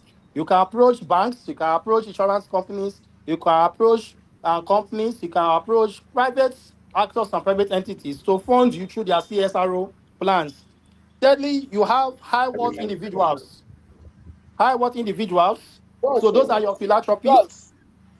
bros, are you going to the workshop? So those are philanthropists, and so philanthropists also can also support you in ensuring that your resources can be mobilized in supporting the activities that you have identified. And then you have governments. Government, I've repeated that before. Government can support you in one way or the other. Through the Ministry of Women Affairs, I believe that there are some funds that government supports CSOs and NGOs in carrying out their activities. So these are like four main areas where you can mobilize resources for your branch. Next slide. So while you are trying to get resources, especially through through grants making, you must contextualize your ideas. You must be able to propose what you need the funds for. What you need the funds for. What do you want to carry out? What are the activities? And this idea is what we call the grant initiation stage. You should be able to initiate your idea. We should be able to know what you want to use your funds to mobilize. What do you want to use the funds mobilize to resource? What do you want to use the funds mobilize to activate? And this area comes through the following ways. One is opportunity scanning. You must look for opportunities. The banks that are giving out CSRO, when do they give out their CSRO? Is it once a year? Is it twice a year?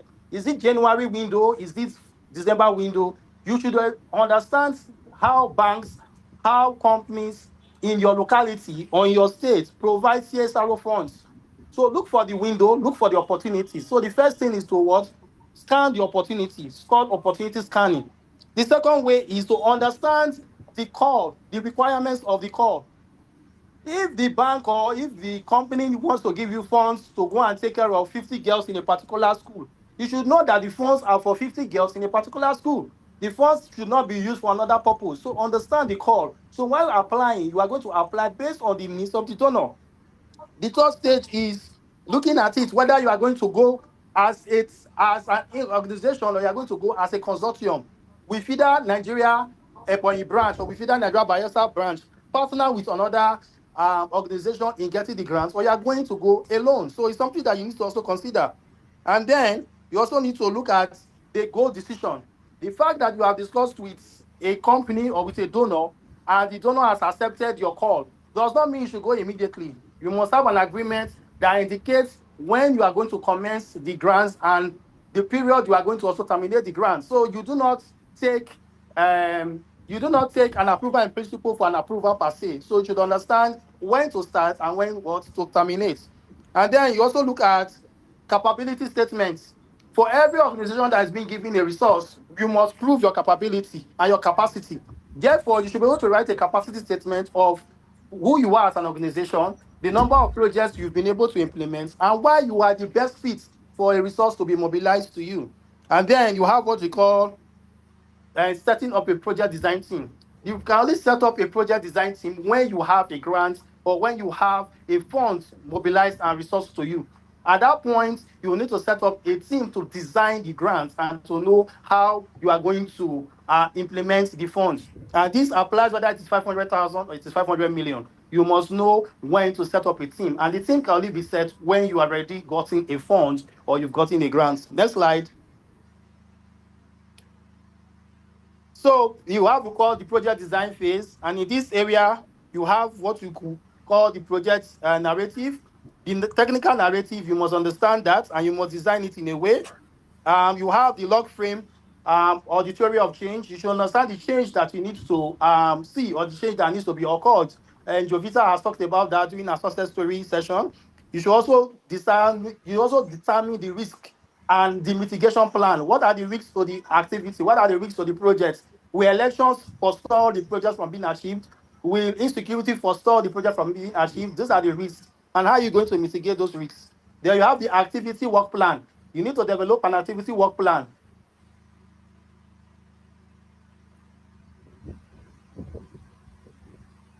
from one area to the other, or are you going to ensure that the activity work plan is going to be done from the inception of the project to the end of the project? And then also, you're looking at developing a budget. A budget needs to be developed so that you have funds that can take care of those activities. You do not want to overspend or you do not want to underspend. And then you also have a reporting plan. Every donor and everybody that any person that gives you a resource needs you to report to them how you have utilized their funds. Therefore, a reporting plan needs to be developed and created. Are you going to report to the donor or to the individual or to government every week? Are you going to report every month? Are you going to report at the end of the project? That has to be designed and determined during a design stage. And then you're also looking at contracting. Do you have contractors that will be needed to execute the project? Do you need technical expertise for persons that have qualified and necessary experience? What do you need towards ensuring that the project is going to be successful? This needs to be determined at the project design stage. And also one of the issues that you need to discuss or conceptualize while developing a plan for a project. Next slide. So after that, you have the project implementation phase. Ifeanyi has talked about that. So let's go to the next slide. Next slide. You have a project closure stage. For every project that has commenced would always end. So from a commencement of a project, you can determine the termination of a project. But please, this is very important. At the project closure stage, depending on how you have managed your project or depending on how you have managed your resources, may create a platform for additional resources. Therefore, if you do not implement your project very well, you would not be able to have additional resources. No donor or no philanthropist will give you a fund to utilize for a particular purpose and you utilize it for another purpose and you expect the donor or the organization to give you another fund. They will not give you, they won't give you. So managing projects, implementing projects is important and is key in getting an additional resource or in getting what we call in programs a follow-on grant. Therefore, when you close your project, you submit your reports and your reports are satisfactory. And you've also been able to project your success stories that can lead to another grant opportunity or that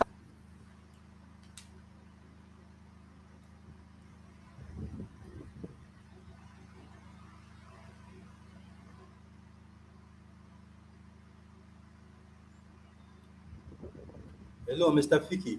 Are you there? That can lead to another grant opportunity or it will lead to another funding opportunity. So next slide, next slide. So building a sustainable and church and a credible funding base. How can we build a sustainable and a credible funding base? The first thing we need to do is to have what we call effective programming, and I've explained that. The success of your program will determine whether you are going to have a follow-on fund or not. Therefore, effective programming is important and is necessary in having a sustainable and a credible funding base. Secondly, spend the money and achieve results. The results you have achieved, the successes that you are projecting, the success stories that we are recording are key in building a credible funding base because donors want to go back and reflect on the successes.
Just of resourcing your funds and in Hello, getting Mr. more resources Fiki. Can for you hear your us? We branch. can't hear you. It's like we've lost you, Yes, I sir. can hear you. Okay. No, where are we? We are on credible funding opportunities. And we talked about effective programming. We talked about spending money to achieve results. We talked about looking out for window of opportunities. And then we're talking about writing quality proposals. You need to write quality proposals for branches that don't have technical staff. I want to employ you to employ technical staff to write your proposals. Proposals are written by those that have technical experience. You can have a consultancy contract with technical, with those that have technical skills to write proposals. If you have a proposal and you win a proposal, you can give the person a percentage. A lot of organizations do that, and I employ branches to also do that towards generating resources from grants. And then you can also look at how you can apply for funding opportunity alone or with other um, with other organizations, because there are some funding opportunities that FIDA Nigeria may not apply alone. We may need to apply with other organizations. And in your branch also, two branches or three branches can decide to apply for a particular grant together. So there is nothing that says that a particular branch must apply for a particular grant. For example, states that have multiple branches, you can come together, apply for a proposal for your state, because the multiple branch system here only works internally within FIDA Nigeria. For outsiders, they do not understand You're muted. your multiple branch system. You're So not muted. branches can come together, write proposals, submit proposals, and get results. And then you can also have a seed grant that you can use to kick off your funds. You can apply for a seed grant from any organization. Follow up with the proposals that you have written, very important. And also build relationship with donors and with credible philanthropists. Keep formal and informal relationships, very important. Be active on your social media. A lot of branches, you are not active on your social media. And a lot of persons cannot find some of the good work that you have done. Your success stories are not projected. Therefore, try and promote visibility via your social media. Let people see the work that you are doing and let people be impacted with the work that you are doing. This can promote a funding opportunity for your branch. And then also be accountable. For every fund given to you, be accountable. Spend it well and retire it so that the donors do not come asking questions on how you have spent their funds. Next slide. Donor and fund strategy. What is donor and fund strategy? We're running up. The first is keep donors informed. You must keep your donors informed of all your activities. The second is keep donors satisfied. Satisfy your donors. Give them the reports that they want. Provide the updates that they want. You make them satisfied. And then keep your donors visible. Once you can ensure that your donors are visible and your work that you are doing is visible, then your donors will be satisfied with your work. Therefore, the three areas are one, keep donors informed, keep donors satisfied, and keep your donors visible. The next slide. The next slide. Therefore, by the time we keep donors satisfied, visible, and informed, we will be able to mobilize resources and manage our finances, because resource mobilization is tied to financial management. By the time you mobilize resources, you must manage the funds. And by the time you manage the funds through your financial reporting that is submitted to your donors at the reporting quarter and the reporting areas, then your donors will be satisfied. And you can determine your funding ratio and how you can mobilize resources through quality, effective programming that you have implemented. So with these areas, I feel that branches can decide to utilize through these slides or through these teachings and through the lectures from the first to the third session in creating their branches as a donor-friendly branch. And at the end of the day, we're able to attract resources to our branches and also to our states. Thank you for listening, and we'll continue with the other session. Thank you. All right, thank you so much, the senior manager. I think CVP's hand is up. Osfor, please unmute CVP. Her hand is up. CVP. Okay, Okay. yes. All right. Go ahead. I wonder if Mr. Barrow was able to finish his presentation, Yes, he did, because ma'am. I he did. Okay, great. So, for emphasis, I must state that FIDA Nigeria is availing you with full information, because we desire that our branches are knowledgeable about these workings.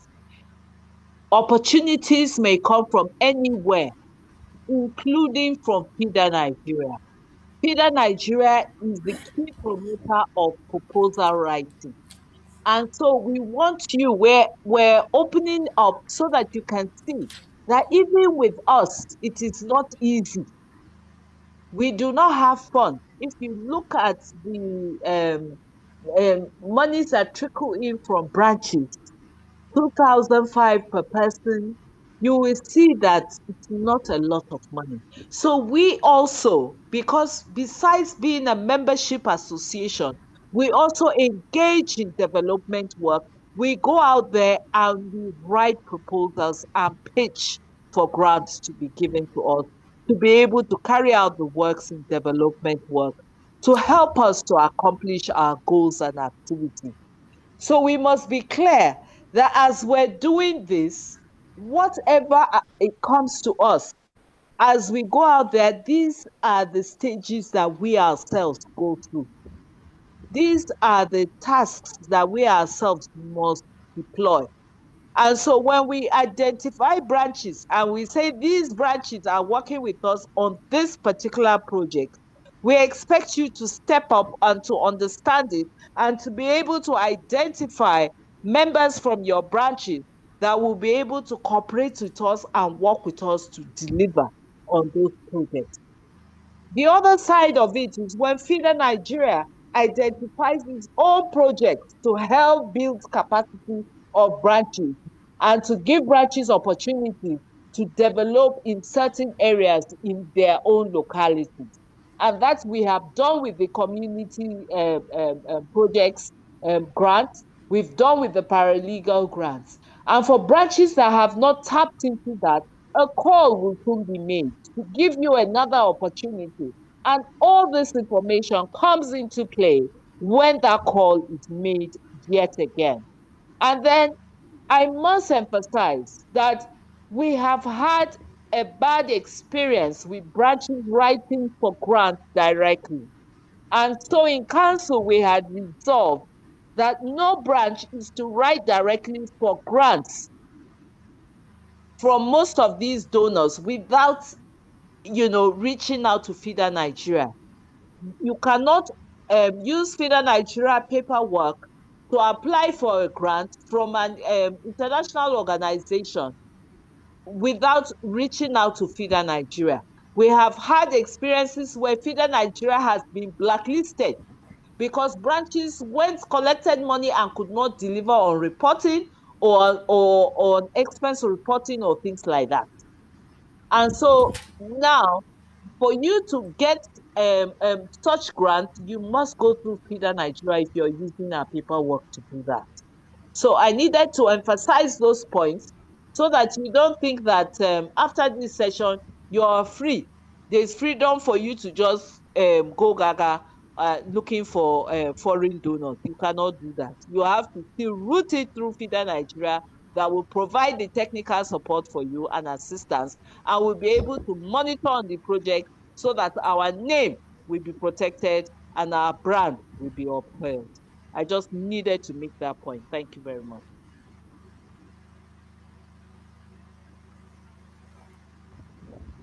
All right, CVP, are you done, ma? CVP, can you hear me? I yield the floor, moderator. Okay, are you done, ma? Okay. Yes, I All yield the right. floor. Okay. All right. Thank you so much, CVP. Thank you so much, Mr. Fiki Obaro, for your insightful paper presentation. However, in summary, I had jotted that resource mobilization is a strategy focusing on mobilizing resources from different streams in alignment with the organizational vision, mission, and values. You had also talked about what resource mobilization is not. You had also talked about ways to mobilize resources and ethical applications of those acquired resources. And so, thank you so much once again for the presentation. Ordinarily, we're supposed to go into the next session, which is the interactive session. But because we are a lot more behind time, we would just welcome the next presenter, the next speaker, and please jot down your questions, your comments, and after our presentation, we'll take all the questions and comments together, right? So thank you so much, everyone, for listening. So we'll welcome the National Financial Secretary to come and take us through ethical multiple streams of income for feeder branches. All right, ma, over to you, ma. Thank you very much, our seasoned moderator, Abu.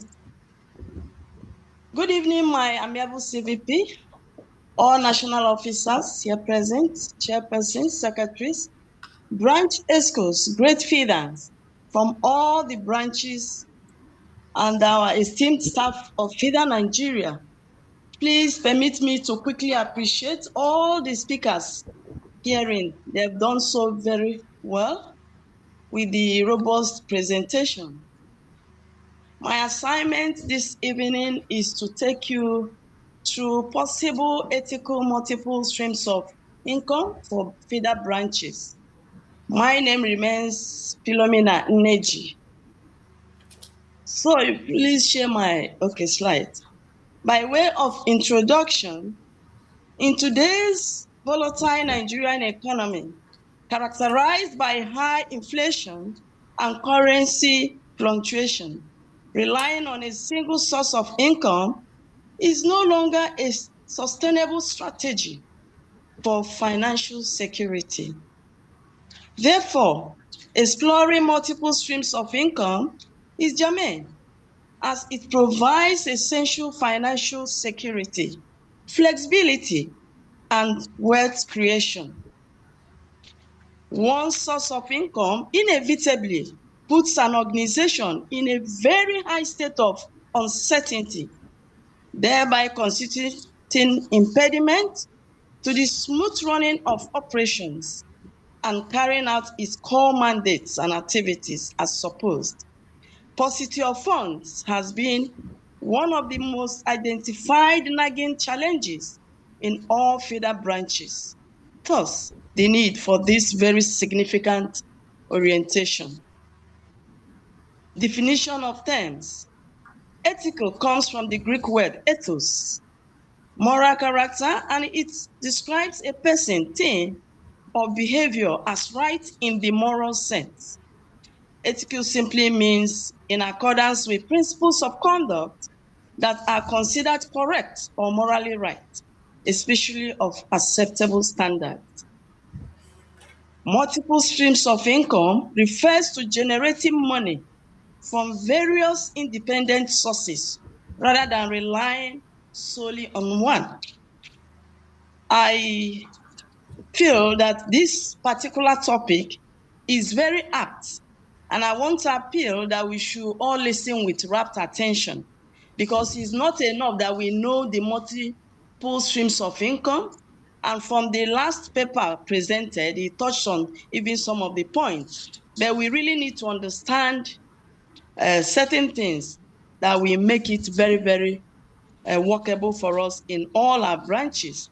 So getting to the nitty-gritty of the paper now, non-profit organizations like FIDA generate income primarily through a combination of external earned revenue and contributed support to fund their missions.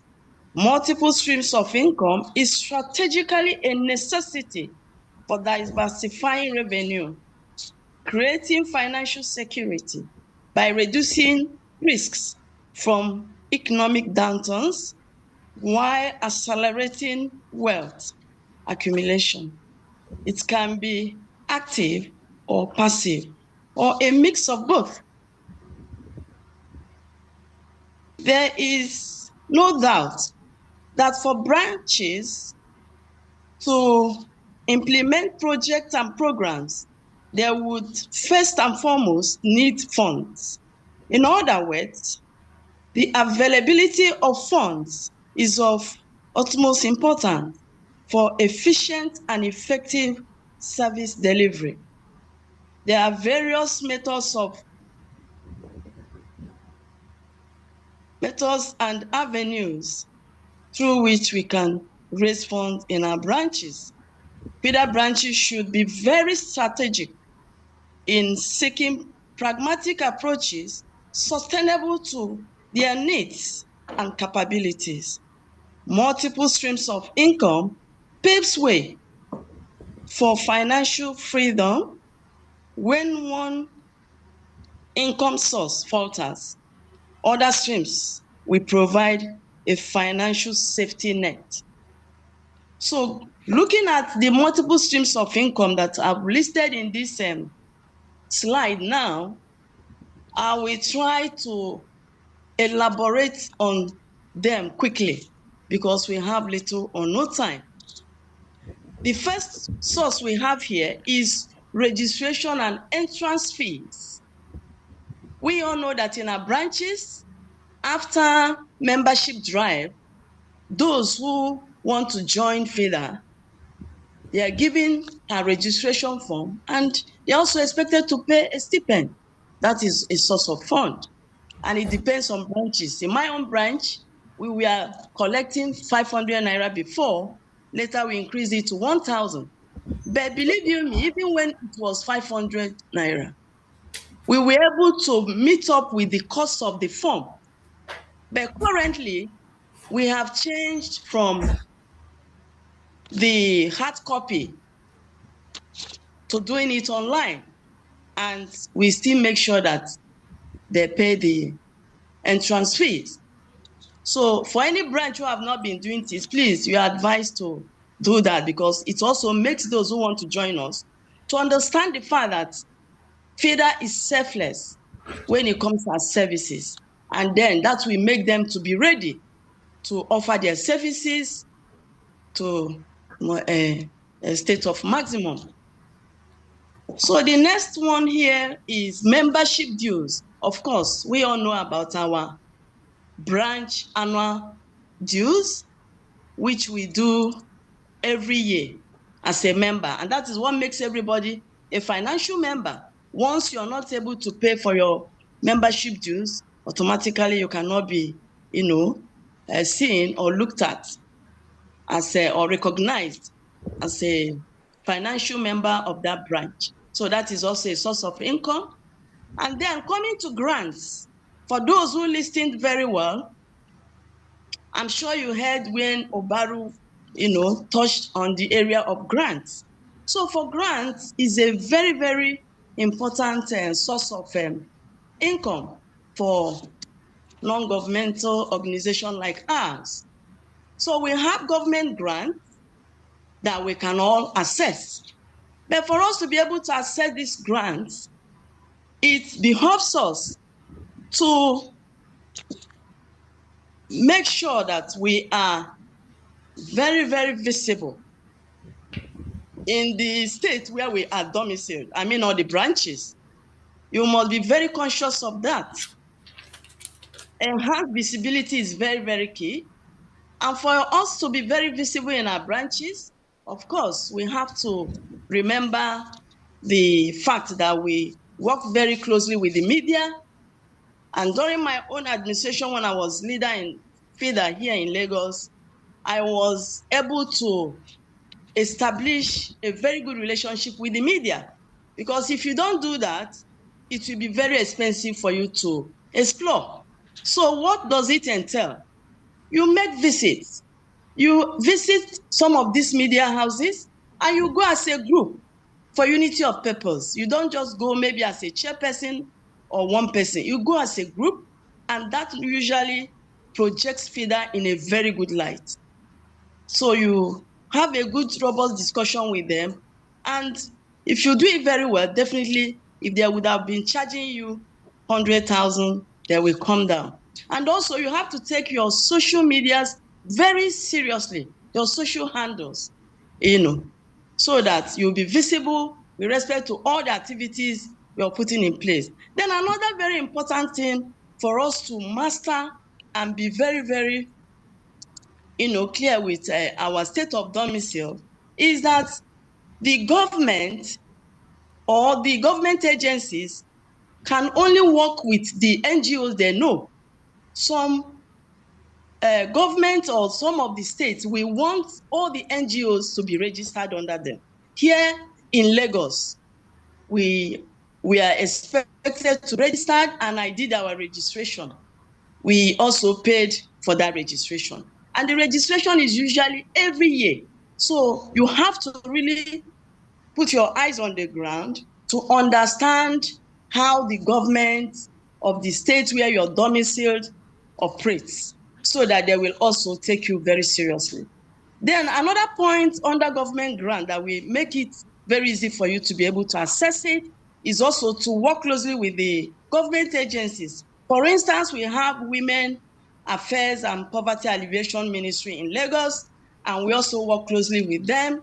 And with them, I was also able to get grants for our branch there. Okay? And the explanation they gave then was that it was based on our work under that state. They were seeing all that we were doing. So on this note now, we also need to understand the fact that if we go close to maybe the First Lady of the state, office of the First Lady, which really, if you ask me, may not be so easy to access, but you keep on pushing. How do you push? You write letters, and your letters should be very, very precise, straight to the point, but at the same time, very eye-catchy. And when you write your letters, you now try to dispatch in a way that we make sure that is well delivered.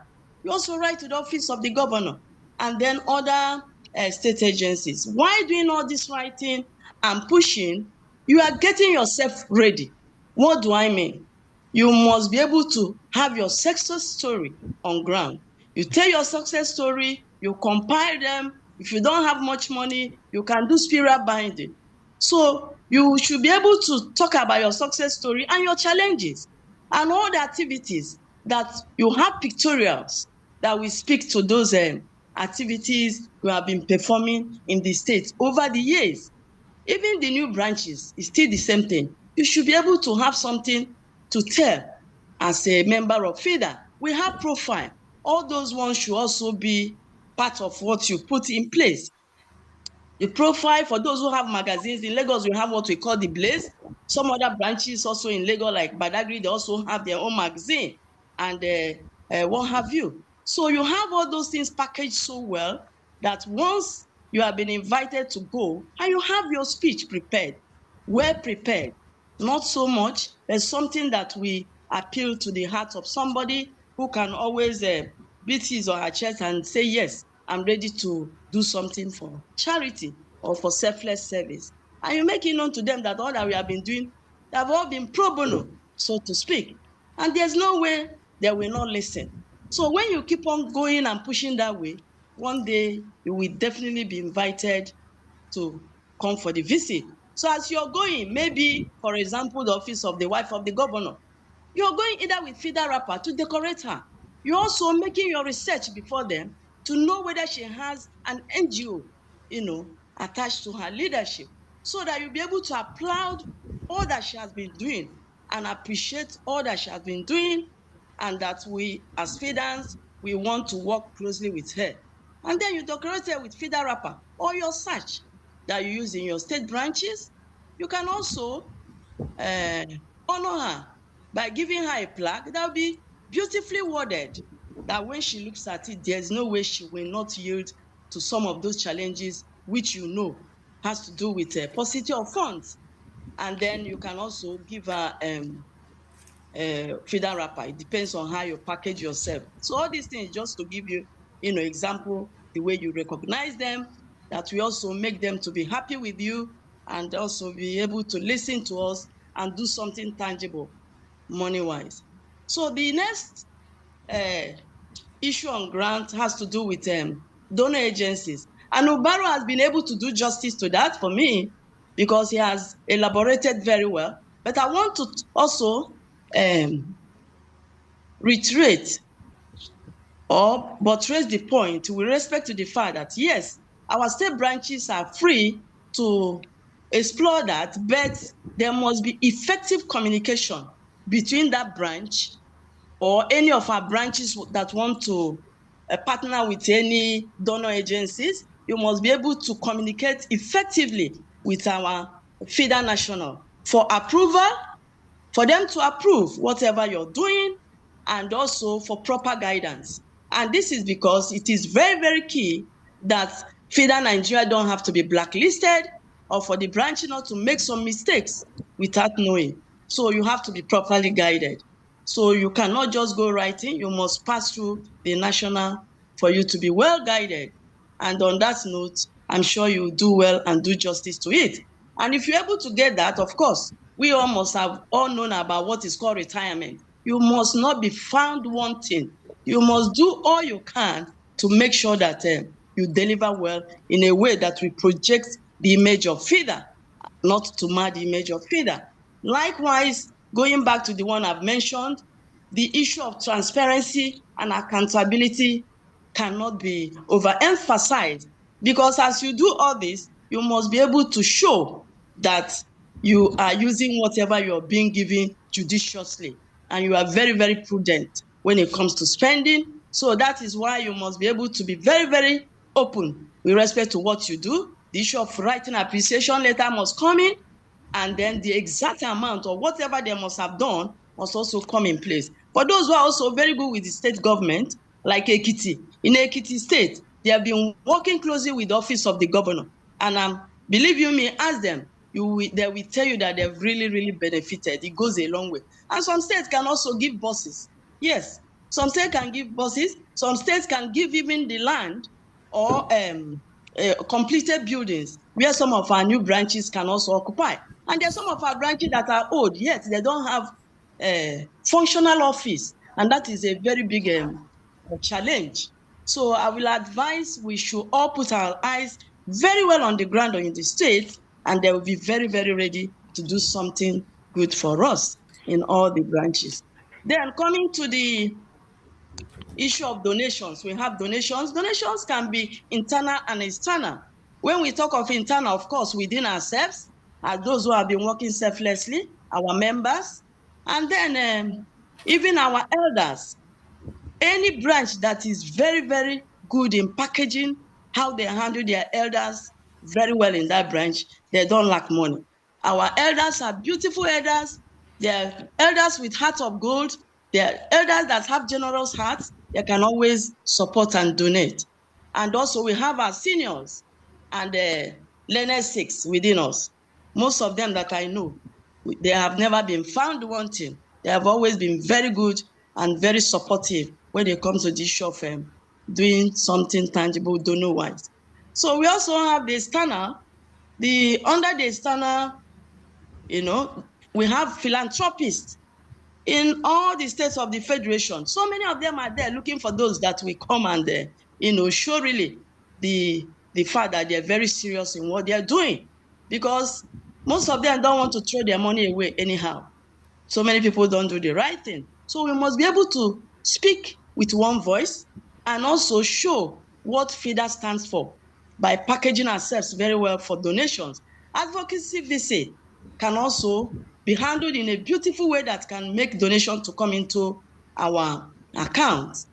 And then we also have, and when you're doing all these visits, like I've said before, please go as a group, don't go alone. And you must be well dressed. It goes a long way because you are addressed the way you dress. We must be well dressed, either in our suits, black or navy blue, or you wear FIDA t-shirt in a very good manner. Definitely, it will yield tangible results. Then we also have other angles through which we can get donations from outside, even MBA. MBA, during my own leadership, all the branches of MBA in Lagos, I worked very, very closely with them and I enjoyed it. I'm telling you the truth. During the COVID, paying for platform was very difficult, but with them, I was just, in a very comfortable state. And we were holding our meetings without paying a dime. We paid initially until when they also started having something that, for a long time, it will be running. So I just planned it to suit their own time so that it won't be clashing with their programs. And I was enjoying it. I also was able to do collaborative activities with NBA branches, in a very good manner during that period. So donation can always come. And once you write to people for donations, please try to be very precise because so many people don't have the time to read so much.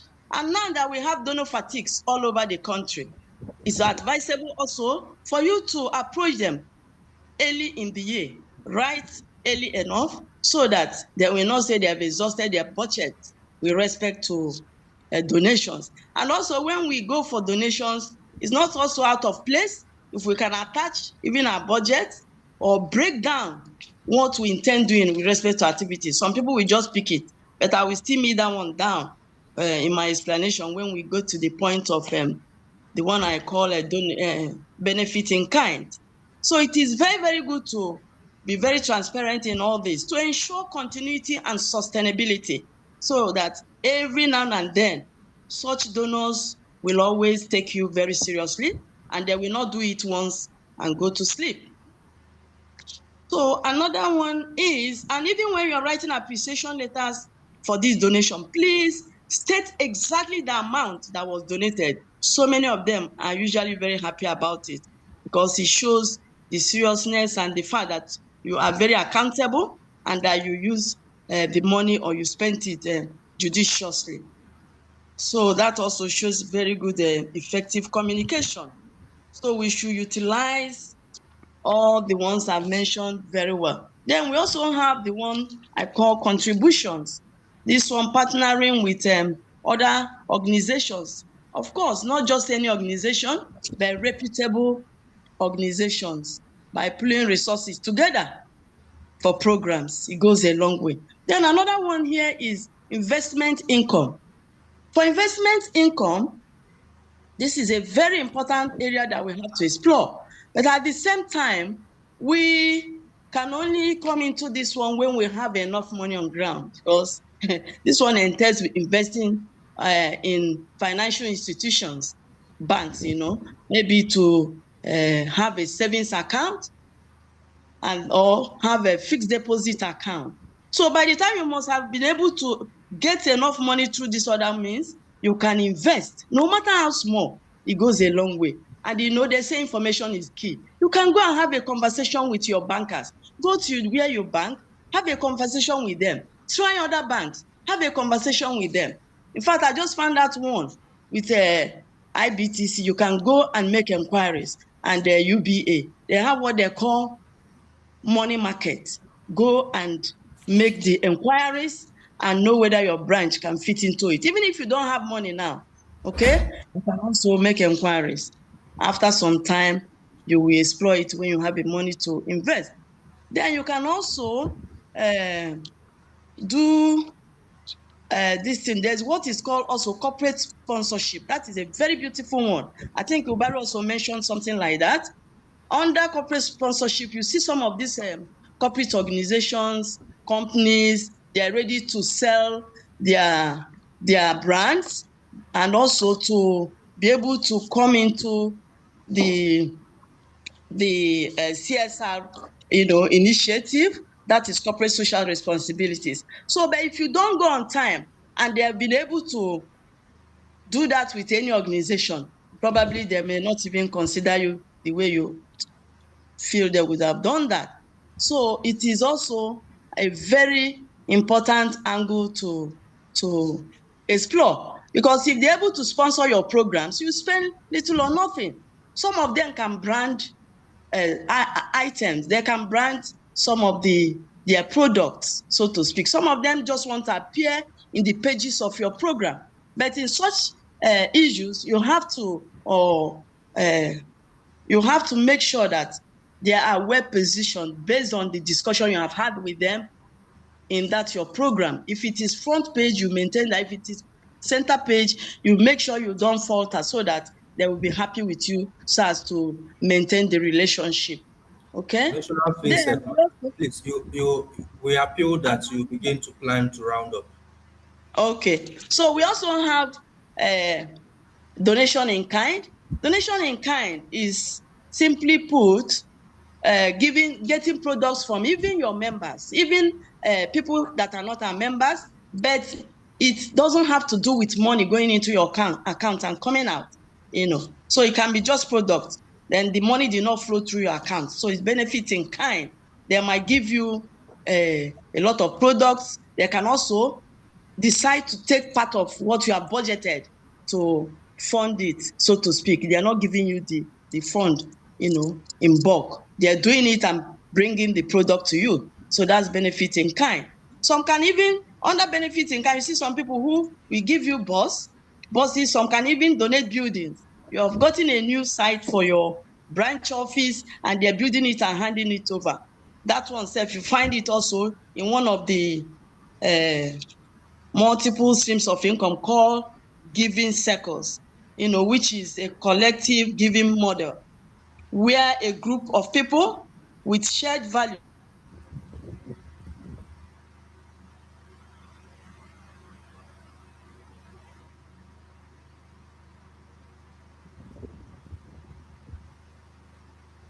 Vincent, are you there, ma? We can't hear you anymore.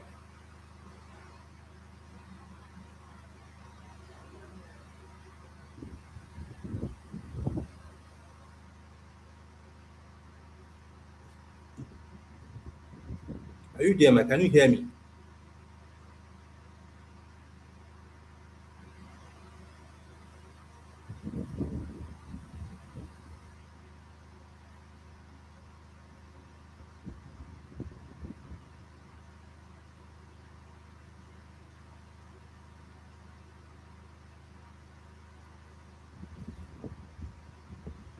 Okay.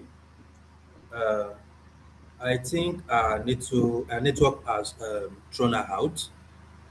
Um, However, she was able to give us practical insights. She had been able to give us practical insight on possible ethical multiple streams of income for branches. And from little out of my jottings here, I wrote that she had emphasized the financial sustainability must always align with FIDA Nigeria's value, credibility, and I'm non-profit. back. Please let me just quickly take All right, all right, the concluding aspect if possible. no problem. Okay. So I can see that the network is more or less, dealing with me now. But I will leave us to probably at the end of the day, they will have the slide. So the importance of multiple streams of income cannot be overemphasized. Creating multiple income streams is increasingly becoming a crucial component of achieving financial stability and growth in non-governmental organizations. By diversifying sources of income and managing the organization strategically, the financial future of the organization will be secured against economic fluctuations and enhances financial security and growth. It helps to achieve financial freedom and satisfaction. Getting started can be a challenge, but the rewards can be of great significant consequences. So now, because of the network, I quickly went to conclusion, but we would have touched the aspect of the benefits of multiple streams of income.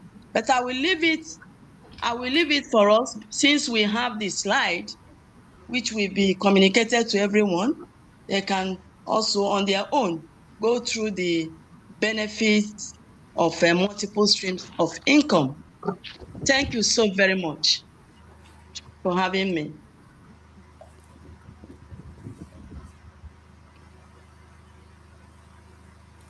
All Thank right, you, Abu. thank you so very much, our amiable National Financial Secretary, for Thank doing you. justice to the paper. You had shared practical insight, and of course, from the sources you shared, I had counted about 15 sources which branches can leverage on or tap through, and then mobilize resources for their branch operations. And so, thank you so much. And now this is where we have come to the part where we open the floor for general conversation. Would be interacting. If you had jotted down your questions or comments, this is where you will now have the opportunity to share with us briefly, right? So just indicate by raising your hand from your device, and then the comms people would grant you access. But before then, please, for those of us who are yet to follow FIDE Nigeria on all our social media platform, if you look at your screen, you would see our various social media platforms. Please kindly follow us, connect with us. We share a lot of engagement, trending issues, topical issues around the country and around the globe as a whole. So please kindly follow us um, for engagement, for and trending topics.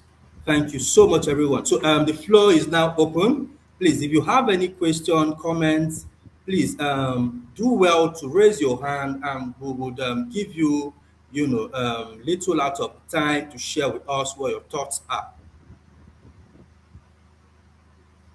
Thank you.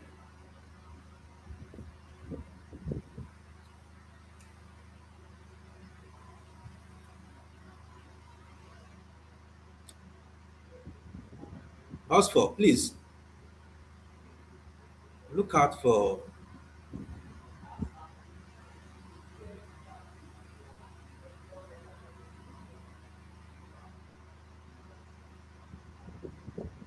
I can't really find anyone. Okay, Oswald, please, there is a hand up. There is a hand up. Oswald, can you hear me? Okay, please, man, you can go ahead. Unmute yourself, man. Okay, thank you very much. Good evening, CPP. Good evening, all national leader officers, elders, to all our great feeders, our speakers. Good evening to everyone. I had actually put this down on the post. My name is Ndidi Anike Valukoma. I'm a member of FIDA Imo. I put this down on the chat, so maybe I'll just, read it out. I have two questions. Or before then, I had actually said something earlier on about a suggestion. Most of the topics that were treated today, very salient. I would like to suggest that going forward, perhaps we may, for example, the topic handled by Mr. Ifanyeze on project management, you will agree with me that that's something that needs to be given a lot of time. I got so much value, but there wasn't much time. So is it possible that more trainings will be run on subjects like this, but given more time so that we don't have too many topics all lumped together? Um, we have one subject like this, and so that we have enough time for the speaker to dwell on it and then for us to interact. That being said, I have two questions. One, I know one of the resource persons talked about branches showing a history of past successful projects.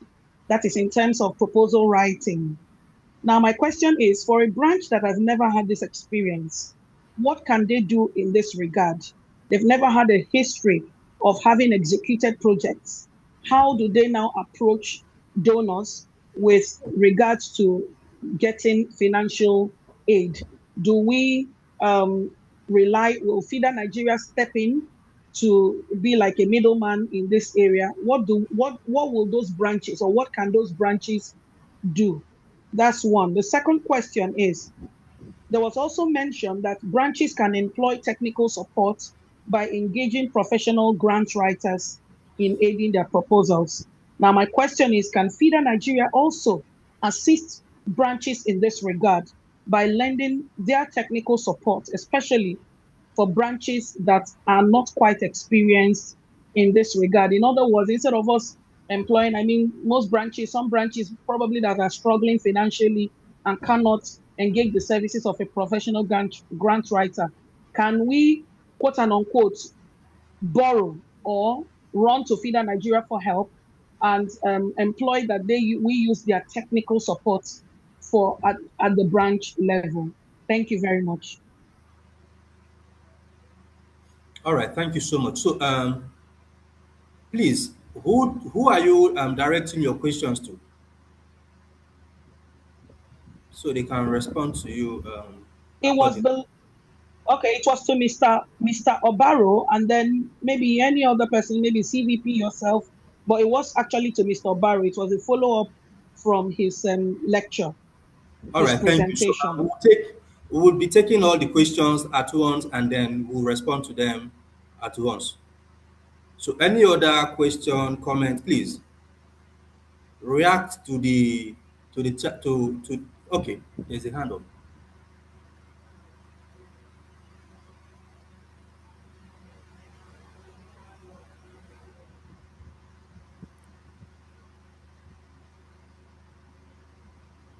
Please, I saw someone's hand earlier. Okay, PM sir, it's like you can just go ahead and respond to the question. Okay, Abu, thank you. Can you hear me?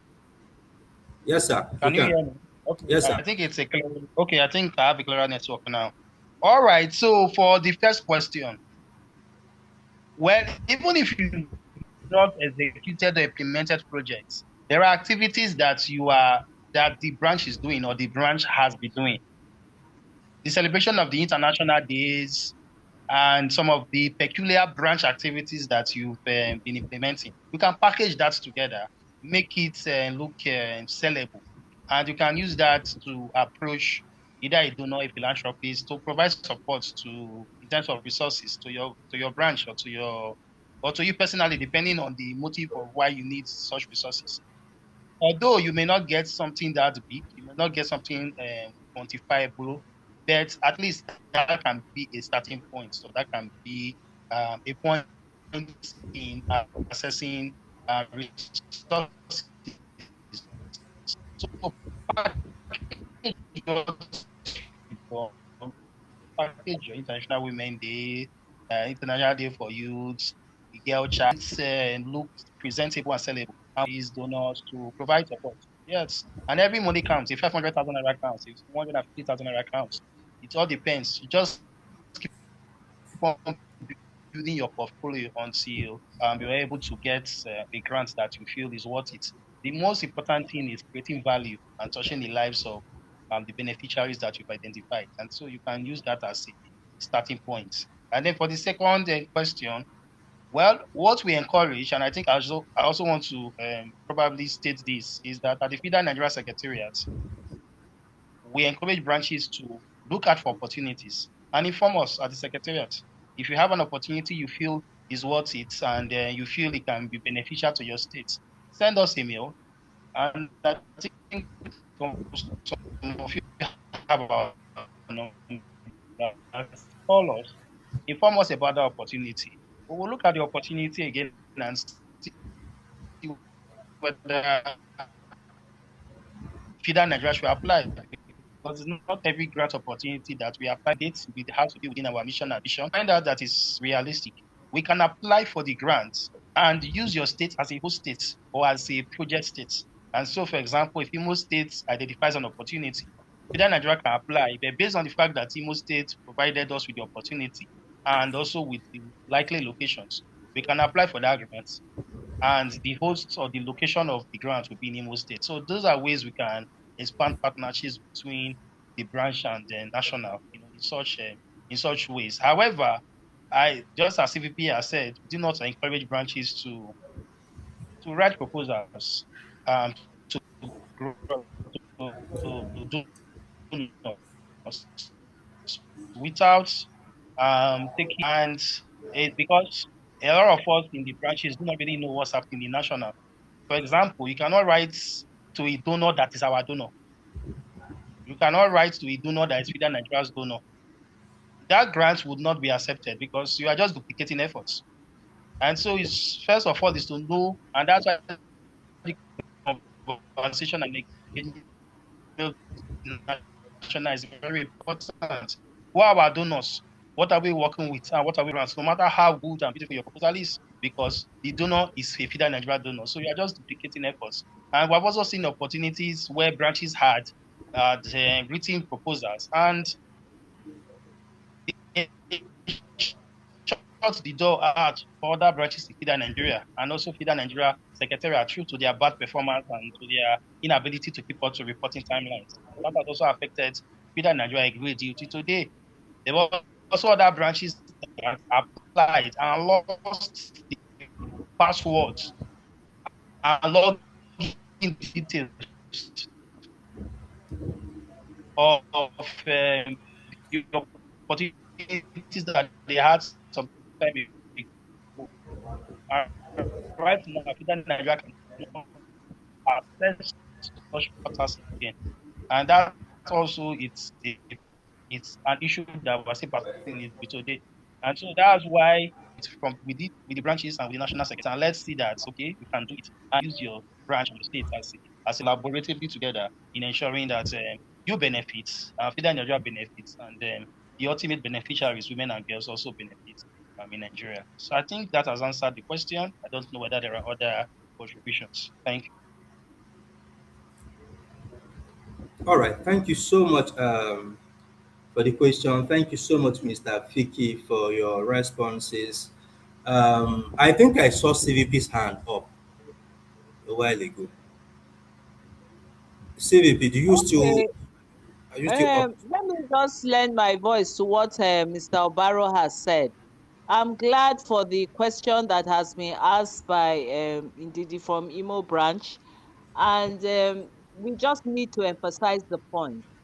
FIDA Nigeria is here for you. We're willing to support you we're willing to work with you. You need to let us know the areas in which you want to be effective and you want to work. Contact the National Secretariat and we will lend you the support. We will be able to guide you. We know that our branches may not necessarily, without us, be able to put in the applications and meet the requirements without support from FIDA Nigeria. So to the extent that we're able to, we will advise and guide you. So start with us first, informing us and letting us know, oh, we're interested in this, we want to work in this area. Can you support us in this? And then we, who are usually working in this area, are able to advise you and keep you informed because we already engaged these partners. We know what, you know, worked for them and all of that. We are able to give you that support. So yes, we are willing to support branches to cross some of these hurdles. But more interestingly, there are guidelines that will be applied. And so when you reach out to us, we're able to break down those guidelines for you to be able to understand what works and what does not work in the development world. It's not everything that you apply for, it's not everything that you have applied for will come to you. And then there are stringent conditions that are attached, so that you are able to be sure of deliverables. Our brand we hold in high esteem, and we will not allow anything that will water down the effect of that brand name. And so we're willing to cooperate with you. That's why we're having this conversation. But we're stressing to you that particularly at this time, there are people around you that see the work you do, that are willing to work with you. Look at them as partners, look at them as collaborators, and see how, without too much protocol, you are able to engage them physically to support the work that you do.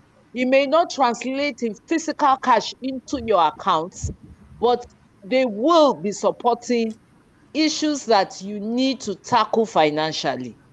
And so it is also necessary to engage them as partners, working with you to accomplish your goals and objectives.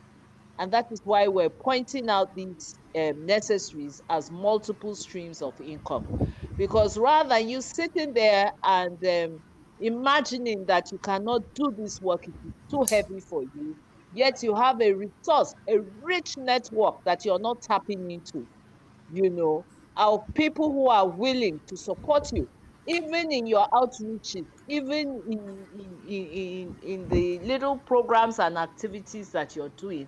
Cash does not necessarily have to come out of your own branch account. You have people who are willing to provide the food, provide the transport, provide the PR that is necessary without it necessarily coming out of your pocket. And that program will be done, and you'll be able to have high impacts, and be able to record success stories and results, which you can project effectively as a core activity of the branch having been accomplished.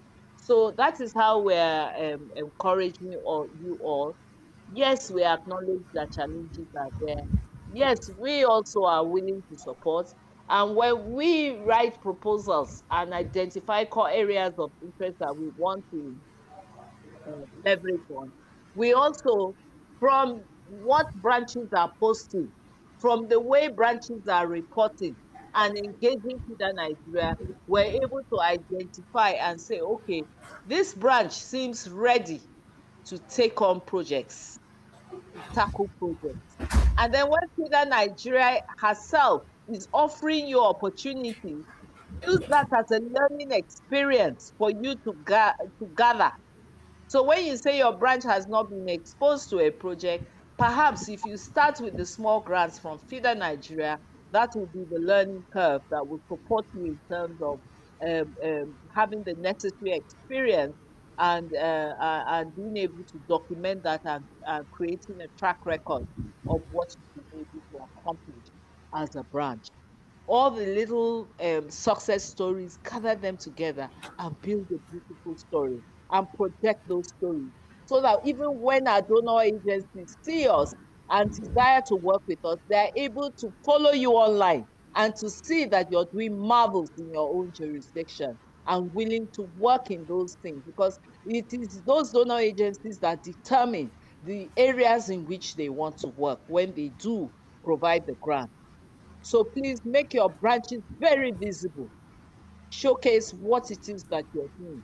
Don't make light of anything that has been shared here today, and see how we can translate all these things to great empowerment for our branches so that they are able to stand strong and be successful in all their endeavors. Thank you. All right, thank you so much, CVP. I think I can see one more hand. Blessing, please, you can unmute and quickly share with us your thoughts.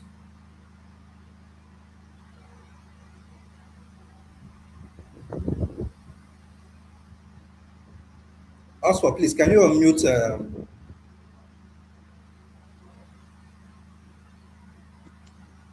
All right, ma. Hello. Hello. Good evening, sir. Evening, ma. Please go ahead, ma. Good evening, my CVP National ESCO members, dear colleagues. My name is Blessing Itiohun. I'm the chairperson, FIDA Benue. My question is with respect to the issue of grant proposals being channeled through the national.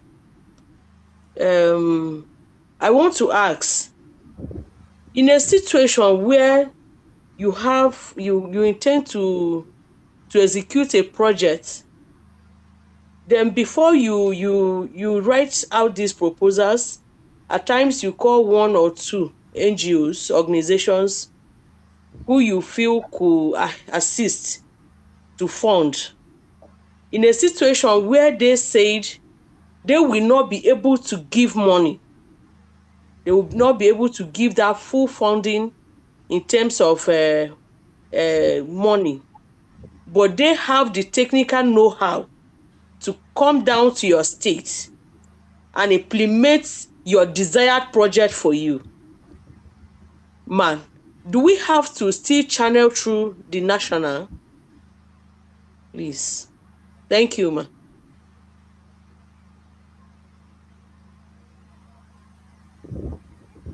Okay, thank you so much for your question. Okay, can I respond to this on this? All right, PM, go ahead, sir. Hello? PM, go ahead. We can hear you, sir. Well, regardless of the whether it's a technical or a financial support, we should be aware because you are dealing with an organization that we also need to verify. At the end of the day, it's led for us to understand the purpose of such support, whether it's technical, financial, or material. And so we just need to be aware. It does not stop the support that is providing to you, whether it is technical or financial assistance. You should be aware because we are interested in the grant funds that we properly guide the branches and that we have the same motive in ensuring that we do desirable projects for our branches and also for our immediate constituencies. So we are not doing this to either compete with the branches or to earn from whatever grant funds that you intend to have. No, it's just trying to ensure that we have some control over the kind of proposals and the type of donors that are supporting branches in this process. So please, I hope we have an understanding of it. Thank you. Kindly inform FIDA. Let's do our own verifications and let's be sure of what you're engaging with. Thank you. All right, thank you so much, PM, for the response. All right, so in the absence of any other question, we would move to formally close the orientation. And so I invite Beatrice, the National Treasurer, to deliver the closing remarks. National Treasurer, ma, over to you, ma.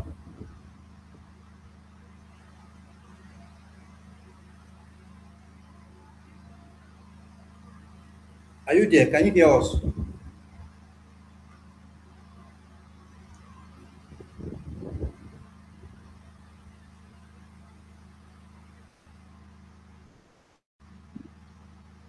Good evening, CVP. National Treasurer, Good can you evening, hear us, ma?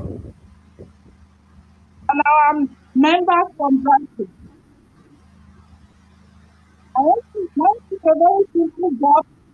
Answer everybody who are very by thanking God, putting us together as a body opportunity. Thank you, Nigeria. Second, a better way. And I'm happy. Other organizations, but the blessing that thanks to them. I like the way to appreciate our sisters. You are doing things that they do a very good job. You have doing something to implement. I try to thank officers and our members.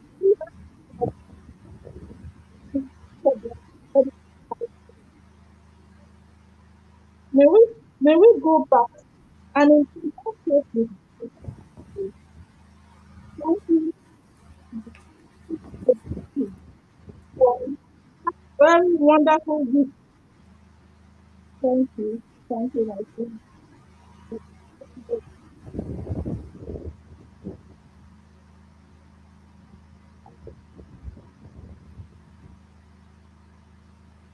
Okay, ma. Are you true, ma?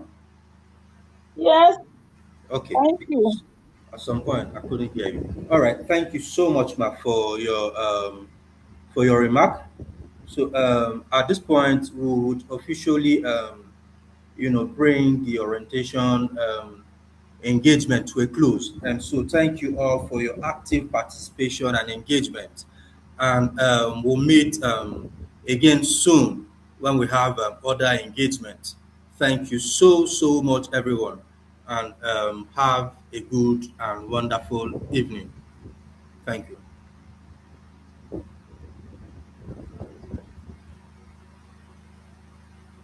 Thank you very much. This wonderful lecture. Good night, everyone. Thank you. Thank you, Good night from everybody. Imo. Thank you for joining us. Please feel free to always reach out to the Secretariat for more information or more clarification. We will be sharing the slide so that you are better informed, and we appeal that you step down. You step down the information that you have received from this program so that you are able to plan effectively in your branches. God bless you all. Have a wonderful evening. Please Thank you, remember to CVP. subscribe to Good our night. YouTube channel. Thank you. Who be that?